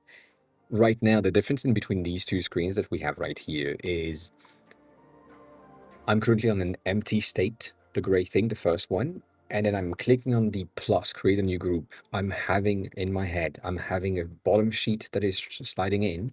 So similar to this, it's just telling me my settings. And then once that is done, I have the ability to just press enter, and it whatever does the thing that it's supposed to do and gives me the list of the people that are in that groups and so on. So at the end of the day, it's similar, again, biased, to this behavior that I have right here, where I click on something, it opens the detail page, I select whatever the fuck I want, and I click on the other button, it opens the next page, which select whoever I need to have in that group, which then opens the next page that gives me my breakdown of what is supposed to happen in this specific thing. And so maybe at the end I have like the full breakdown of the items, the split in terms of payments, and so on. That is like a stacked view that would make no sense for you specifically, but the behavior of having like a sheet going on top of a sheet on top of a sheet and then going to next and saying like, let's split, let's do whatever, press enter, send the money to everyone, and then it's just close everything at once. That could work. But then again, this is like a very different environment, which I agree. That's not what you're supposed to see, or like the thing that you would expect to see for this app specifically. But yeah, like overall, good. I think the concept is exist, and so that's fine. You're right. Hi. Well, come on in. How's the day going? And the other thing is like this one and this one I really have an issue with. That's me. Don't worry about it. I would highly recommend you to go into UI.live. This bitch is such a magnificent fucking thing. Like I would really go in there and look for notification tray or whatever, and look for something like, let's say this is working for you. It looks kind of similar. This is really native iOS E, I would say. So maybe not that, but maybe you like that better. It seems a bit better. And then just copy pasting this thing right away, right there. No questions. Just done. Maybe that more info is not necessary and that overall opacity is not necessary, but that, to me, based on the way that it's set up and organized, is a tad better than what you have here. Mainly because it's in dark mode, but that's also like a me thing.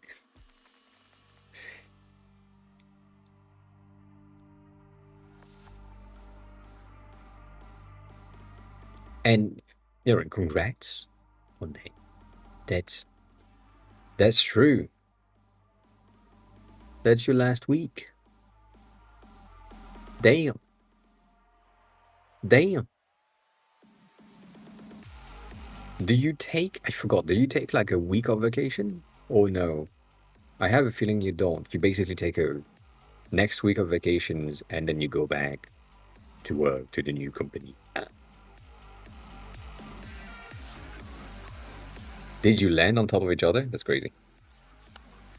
Is it a day of landing on top of each other?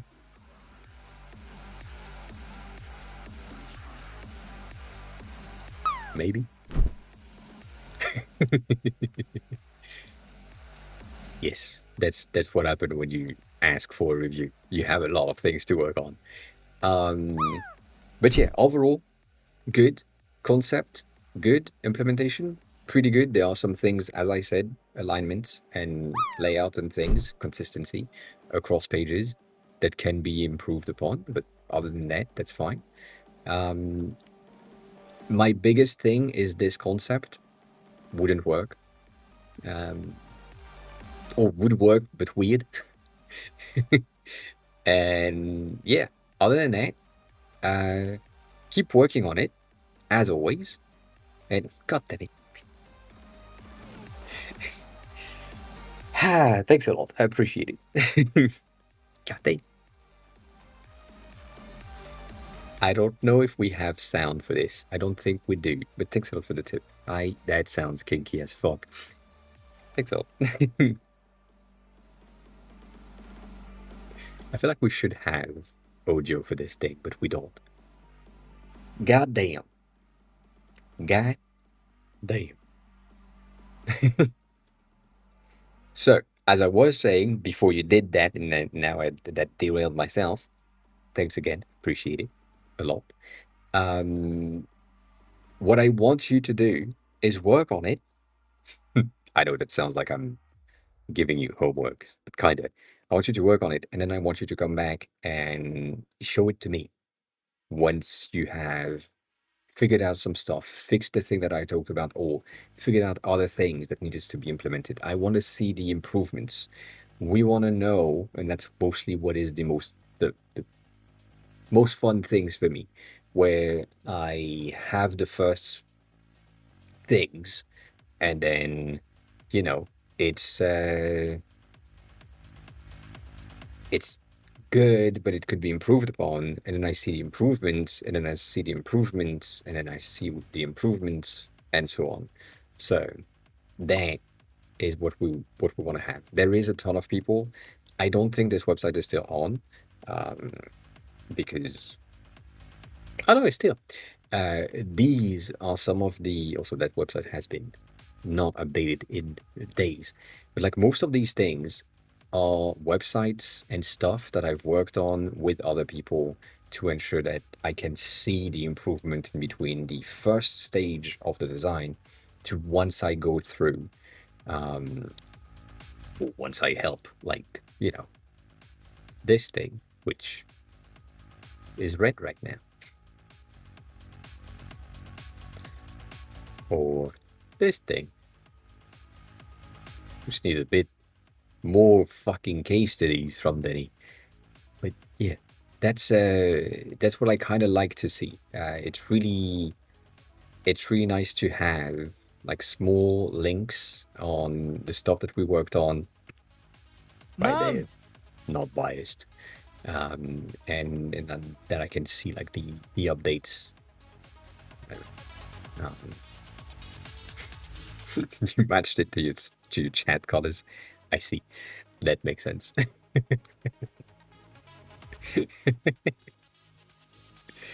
That makes sense. Does Kane portfolios exist? Not anymore. God damn it.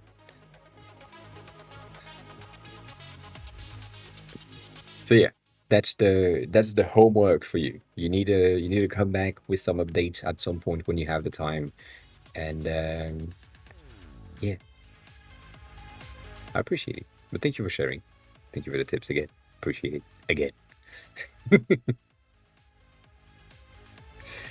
That's the most important thing for me. I need to see the update, and it's not more important than the money, but it is. I don't care about the money. Um, I mean, I do, but I don't. Uh, right? Um, Soon-ish. Stoney, you don't know. I mean, you do know, but you don't know. I'm working on this, and it's taking way longer than expected. And on the other thing, I'm working on this more. And so, because I want to have the page that is the profile page with the stats, analytics, at least the minimal stats, that works to push like a version that would gather the data for the user so that they have something in the background at least that gather the data, and then I can use that. That is taking over most of my time. But as soon as this is published for iOS and Android doesn't have a single clue that this exists just yet. It's gathering the data right now. Android is gathering the data as at this instant on testing session for me, and then it will go in publish this month, I think, if all goes well.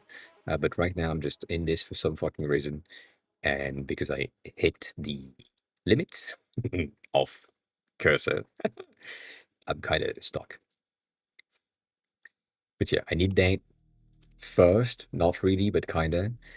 And I need to finish this before I can release these. And as I said, I kinda need to finish these in Solid so that they make sense. And right now I'm struggling with the ones that are supposed to have some details. So that is supposed to have some details, that as well. And a lot of these are really complicated to do in Solid. Like something just doesn't work. I tried though. But I'm not there yet. So yeah, soon. But again, the Mom UI kit is probably going to be updated in price. So if you don't have this, if you don't have this just yet, and you know, do it. Buy this. Buy it before it goes up. I think I'm gonna put like $100 flat rate for everyone. And no, it's good. No, my prices are going up all the times. You were not there when it started. The story behind it and the story behind the price is something that I pride myself in that, and also I like to do that because it's fun. The price of this thing started at $2, right? So if you wanted to support me in the beginning, it was like $2, €2. Good, done, and then you don't think about it, which means that everyone that has bought it in the beginning got access to the entirety of the things that is now costing $80. So they basically had a massive ass discount. Because it's going up to 100, they basically had a 98% discount. So if you want like a 20% discount, you need to buy it now. Joffrey, have a good rest of your day. Thanks a lot for the review. I appreciate it. And take your time to do the design and the things. Take care of yourself. And yeah, enjoy the rest of your day and work and so on. We'll see you soon. We'll see you soon.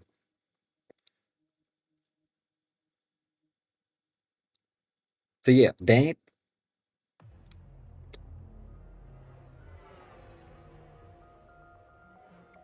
$80.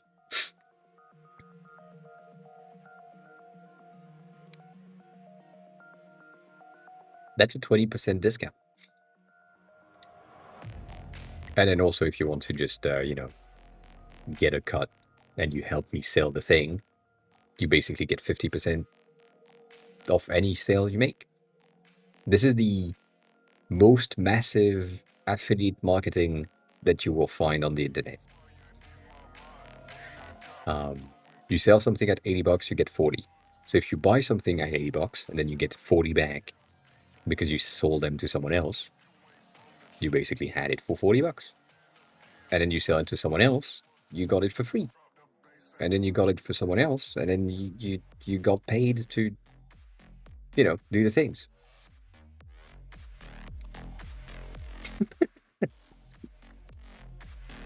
So maybe support me by doing something else. But yeah, that's the thing. So the price was at $2 in the beginning, and then it went up, doubled every week until we reach 100, and then we just downgraded it at $80, and now it's going back up at 100. And then if you are poor French, you get a 20% discount because money and stuff. I think I said that before. I should probably go in and make it a 20% upcharge just for the French. Just for the French. That's just how things work. But overall, that's the thing. So I need to do that, Stony, in order to finish the whole thing. Finish these icons first before I can publish it. And right now there's like so much that I can't really do that yeah, I'm unsure. Like this, for example, was pretty simple. That's fine. Like I can 100% just do that and be done with it. But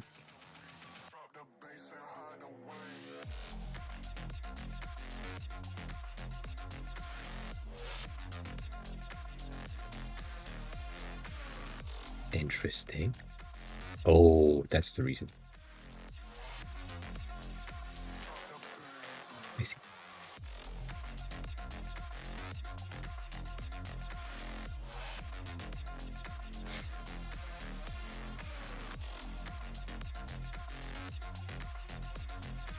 That's what I forgot. That's my bad.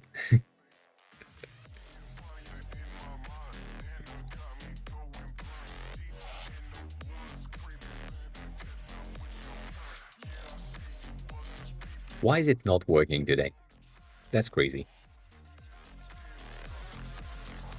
It's fine. Morton, hi. What on it?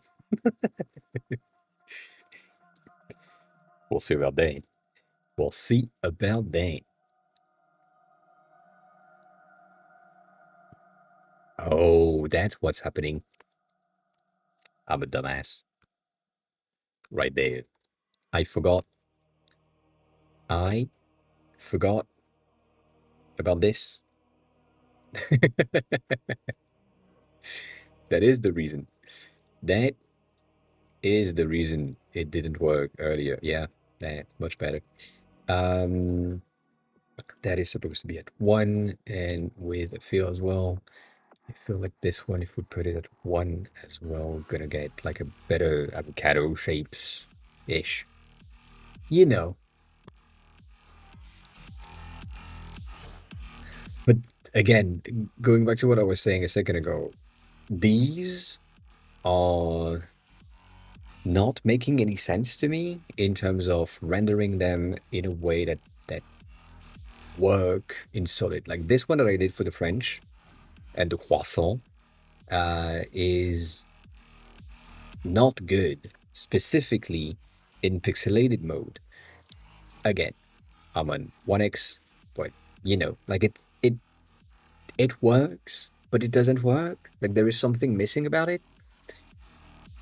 And most of the other ones are fine, specifically in pixelated mode, like that kind of does its job, and we have the thing that's supposed to happen. But I'm missing like, I don't know, 50 to 100 icons that requires me to think way more. And right now I don't have that. I do not. I do not think. Yeah, I'm having a hard time to think. Mainly because it's just not making any sense in my head to have these things in solid. Like I wouldn't have this in solid, for example. I would probably have that like this, where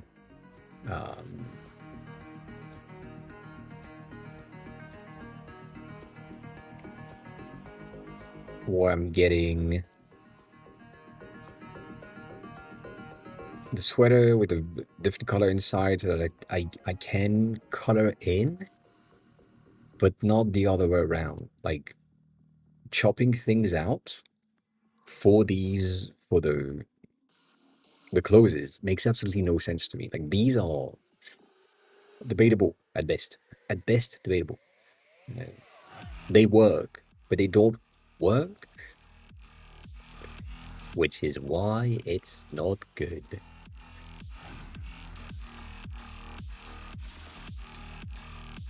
Today, yeah.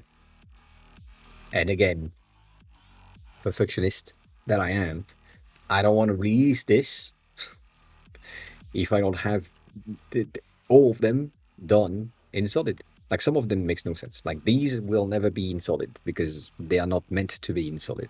They don't exist. When you have something that is filling up and you need to define the stage of filling up, then there is no solid version. That's not a thing. However, going back to some of the stuff that we said before, the solid line stuff works better as soon as we get the line to be like somewhere along the line of 2.5 or 3 points. Like if I just make these 3 points and make sure that my elements are working and aligned and whatever, that is the solid version of that at icon. And that makes sense. But the simple fact of doing this, making that better at 3 points, implies that this would be better at 3 points too. And so I could put it like bigger, but then I need to change the inner version to something like bigger. So maybe 5 points on this one and this one at 3 points so that it works. But then I'm losing the detail of the arrow itself. So it would make more sense to have the fins to be bigger. It's a pain in the ass. That's why it's taking some time, Stony. I know. I've been requesting myself to do these, I agree, for a long time. And I've done most of them in like a day and a half. But the ones that are remaining are because I'm struggling with them. Some of them I had to do these, and I hate doing this. This makes no sense. Like it works, but it doesn't work.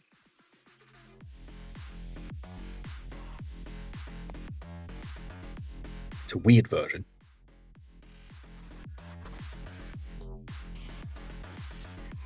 And then I'm ending up here. What do you want me to do on this one? Goddamn. So yeah, it's going to take a bit longer. It is going to take a bit longer. But then again, as soon as I release the thing,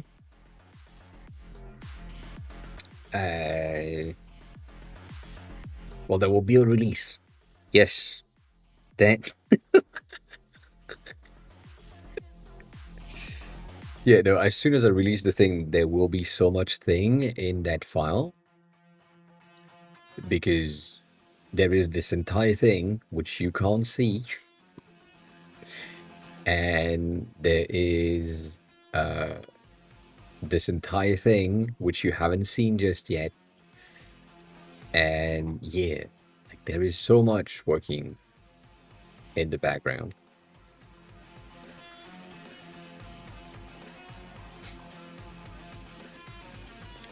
You got the thing now? Goddamn. What? I appreciate it. Make sure you get the affiliate link as well. Get in Mom! the affiliate link and then sell it to someone else.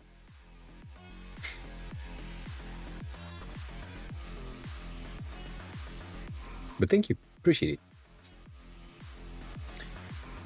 Like these makes no sense. How do you want me to make a screw that looks like a screw? that you understand as a screw in Solid. The only reference that I have, which I don't like to do this a lot because it's gonna bias me in terms of what I can do. But looking for a screw,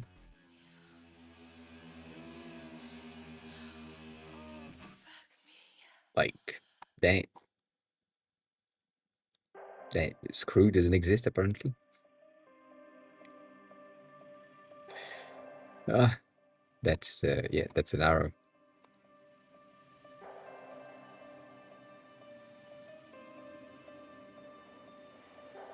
Aha, they don't have it. I see. See, that's what I said before, right? If there is something that exists on the internet for price, it exists somewhere else for free. The someone else might be the author themselves that are willing to give it for free. You don't know. You don't know. Like that, for example. That's fake. Ending in 30 minutes. That means that if I reset my cookies and cache and so on, should be good. I'm guessing it's probably going to be in the tools if we have tools like power tools and things like this, but that's not in there.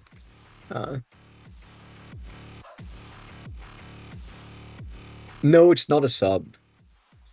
It is not a sub. It's a one-time thing because you basically get the download. You basically get a PDF that gives you access to a link that gives you a duplicate of the Figma file. Because I can't send you the Figma file directly. So yeah, it's a bit of a mess. But it works. 80 for now, 100 when I finish the fucking thing. Like that whole updates. But yeah.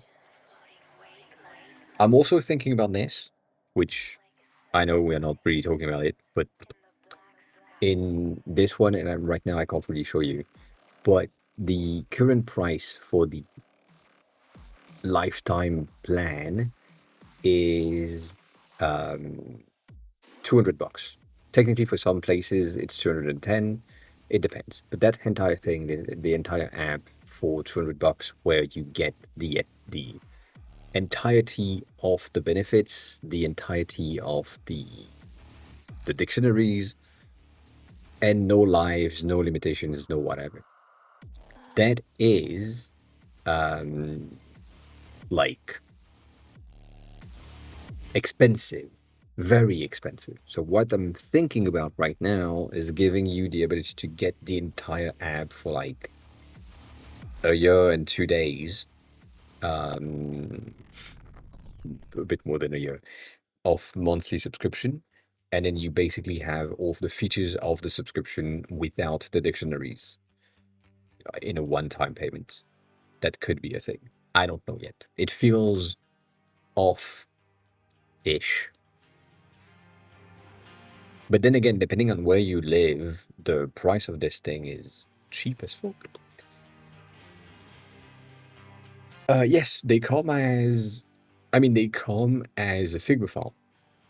So you basically get the Figma file. As far as I remember, you end up with, I don't think I have it here. Why am I looking at this here? You end up with the output of, that's the wrong thing. That's the wrong link again.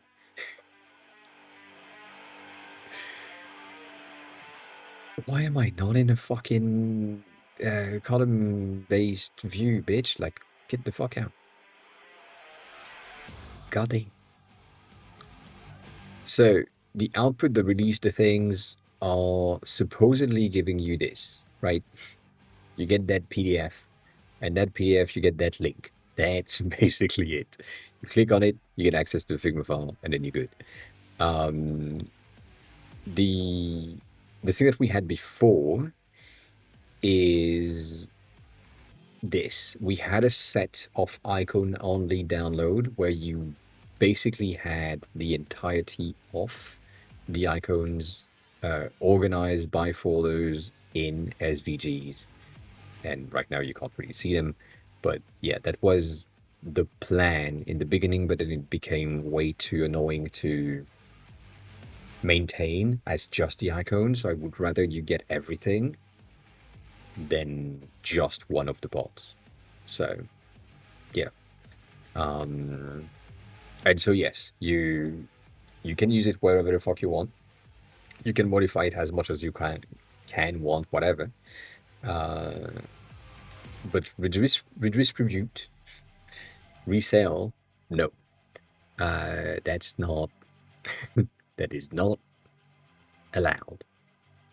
But then again, I can't do anything to stop you. So if you want to, go off. What do you mean? Yeah, you know.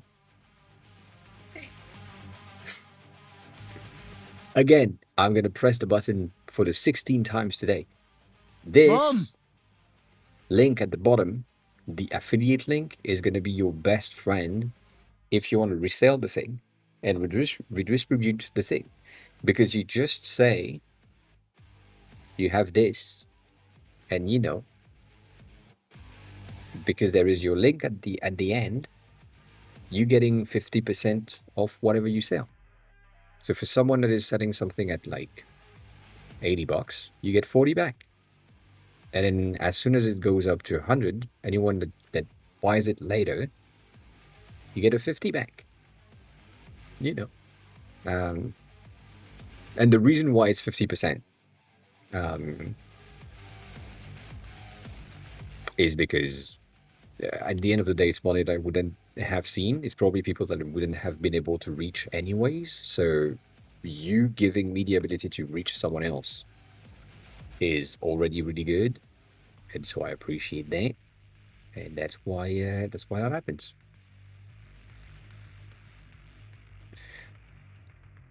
That is why that happens. Oh, that's so bad. Oh, that's even better. I see. I see.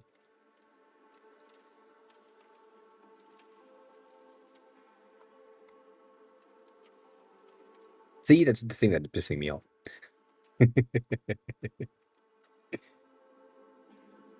Like we've had, I can't show you, but we've had like a ton of people that have been referring the Mom UI kit everywhere and have like their links that just works. And so, you know,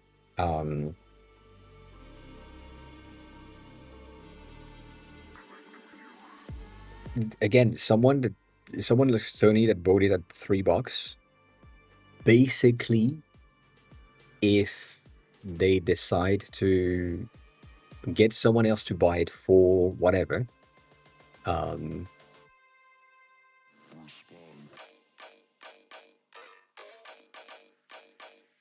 that you getting like the massive discount, you're getting paid more than what you spent. It's crazy. Just one person.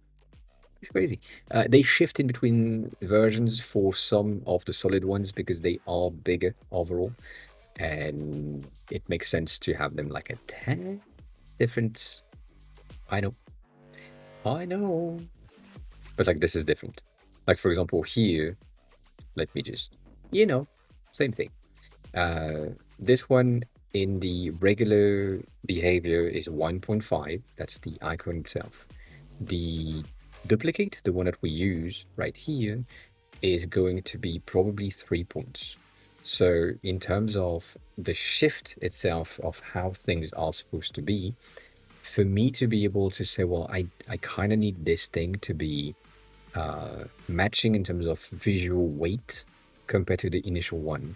So I might have to do something like this to condense it a tad, which would make it like 22 by 22 and therefore make it like weird 18 by 12 or something. But that might need to happen. So they will shift for visual weights in some situation, but not necessarily in all situation. Or I'm just bumping them up. But it's also not necessarily a good thing. I would say the biggest example of this is going to be the hamburger ones for the food. Like these ones are kind of all over the place when I'm looking at the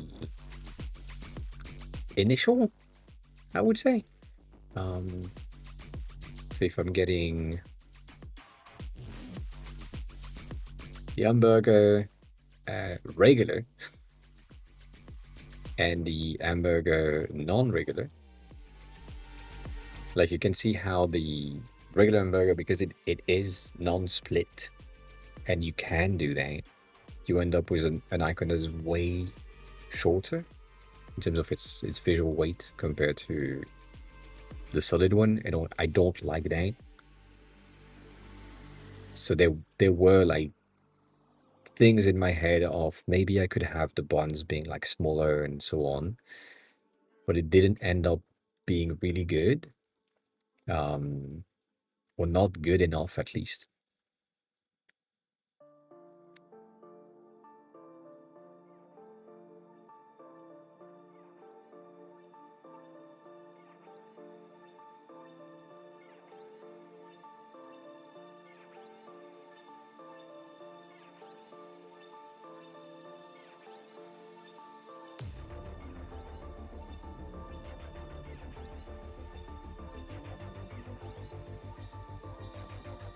Like it's close, but it's not exactly the same. Yeah, there will be a shift. I mean, you don't have a choice. That's the thing. It's annoying, I know, but we don't really have a choice. This one doesn't look bad. This is something that we've done when we had them side by side, and then I reverted everything because, whatever. But yeah, like this is something that I need to do uh, as well to ensure that the icons have like visual weights that make sense. And that's a lot. It's a lot of work. It's a lot of work. And right now, I kind of lazily did that. So most of the icons are bigger than their original non-solid icons, which pisses me off. So yeah, there is a lot of work as well that remains. What I could do today is release a version with the new icons without the solid version. So basically having all of the new icons that are in sharp, all of the new icons that are in duotone, and all of the new icons that are supposedly in the icon regular. And that would be good enough, I guess. But I would rather you get like a big ass update than an incremental update that just contains like 50 icons. The difference in between like the previous version and this one is like 50-ish. So, yeah, like that's not good enough for me. So yeah, that is why it will come. Like there will be things for sure. As said, there has been some changes done.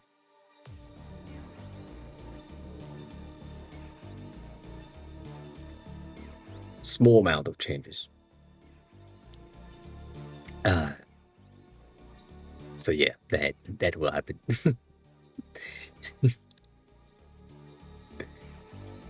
As soon as I publish this, by the way, as soon as I do that, your entire file is gonna break. I'm so sorry. Yours specifically because it's linked to that. Most of the other people that are using the UI kit don't, but yeah, your file is gonna break, which is fine. We know that. We knew. Oh god damn. I know. I know I'm the one that will have to clean that up. Like these one pissed me off as well. Look at that. Look at how weird that things look. Ah, these makes no sense as well. Like I don't like them in the slightest.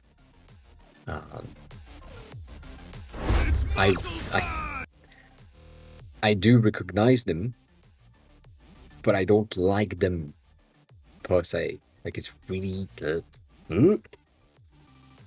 that's where we stand. It's really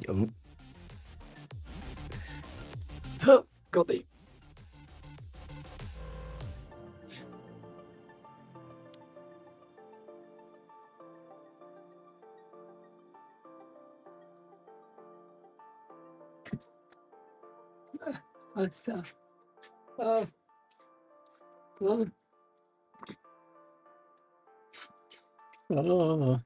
My fat ass is tired. So yeah, that will happen. They will be released at some point, for sure, no question. But right now, I need to work on the app to release the app, and then once I have released the app, I can move on to the icons. And once I'm moving on to the icons, I can release the icons.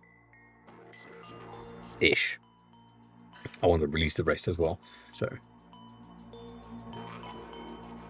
that's the thing. That's the thing. Yeah. Yeah. Goddamn. Goddamn.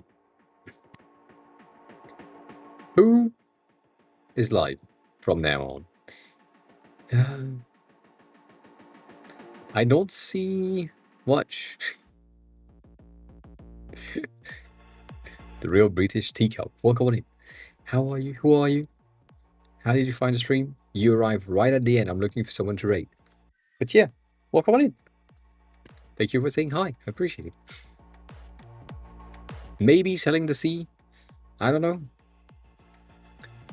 I'm looking for potentially someone different, new. We haven't. Otherwise, yes, John for sure. Let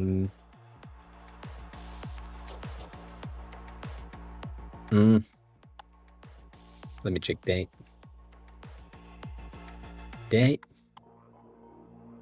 That's that. Yeah.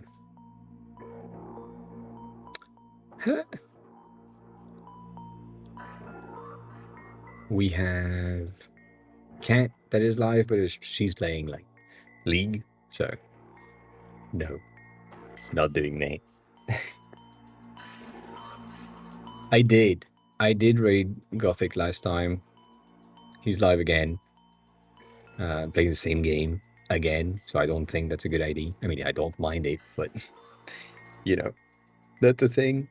I know that Dave is live, but Dave is playing Clone Hero, which is not necessarily good. I mean, I don't care, but you know.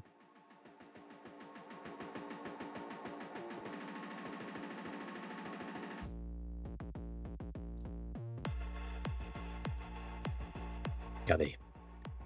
Goddamn. I guess John, yeah. I guess John.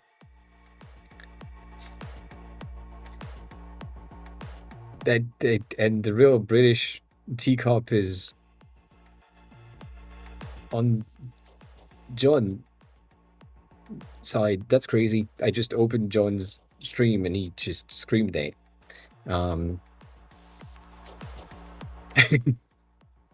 Yeah, I guess John is. It's been a while. I mean, it's been like a week. It's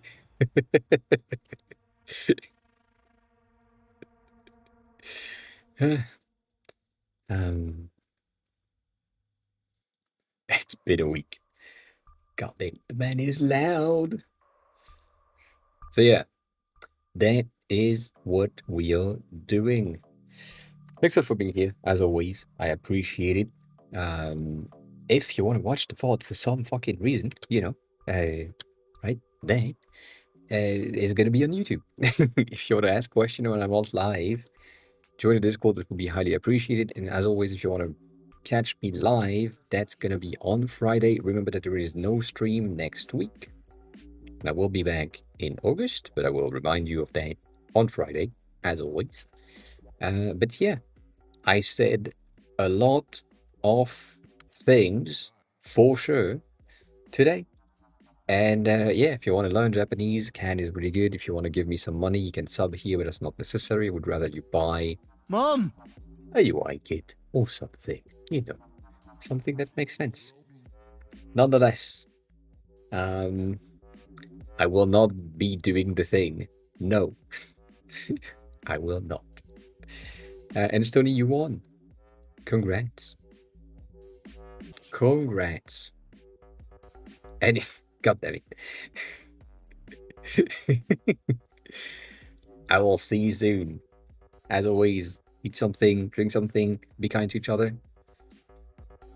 I'll see you soon. Bye.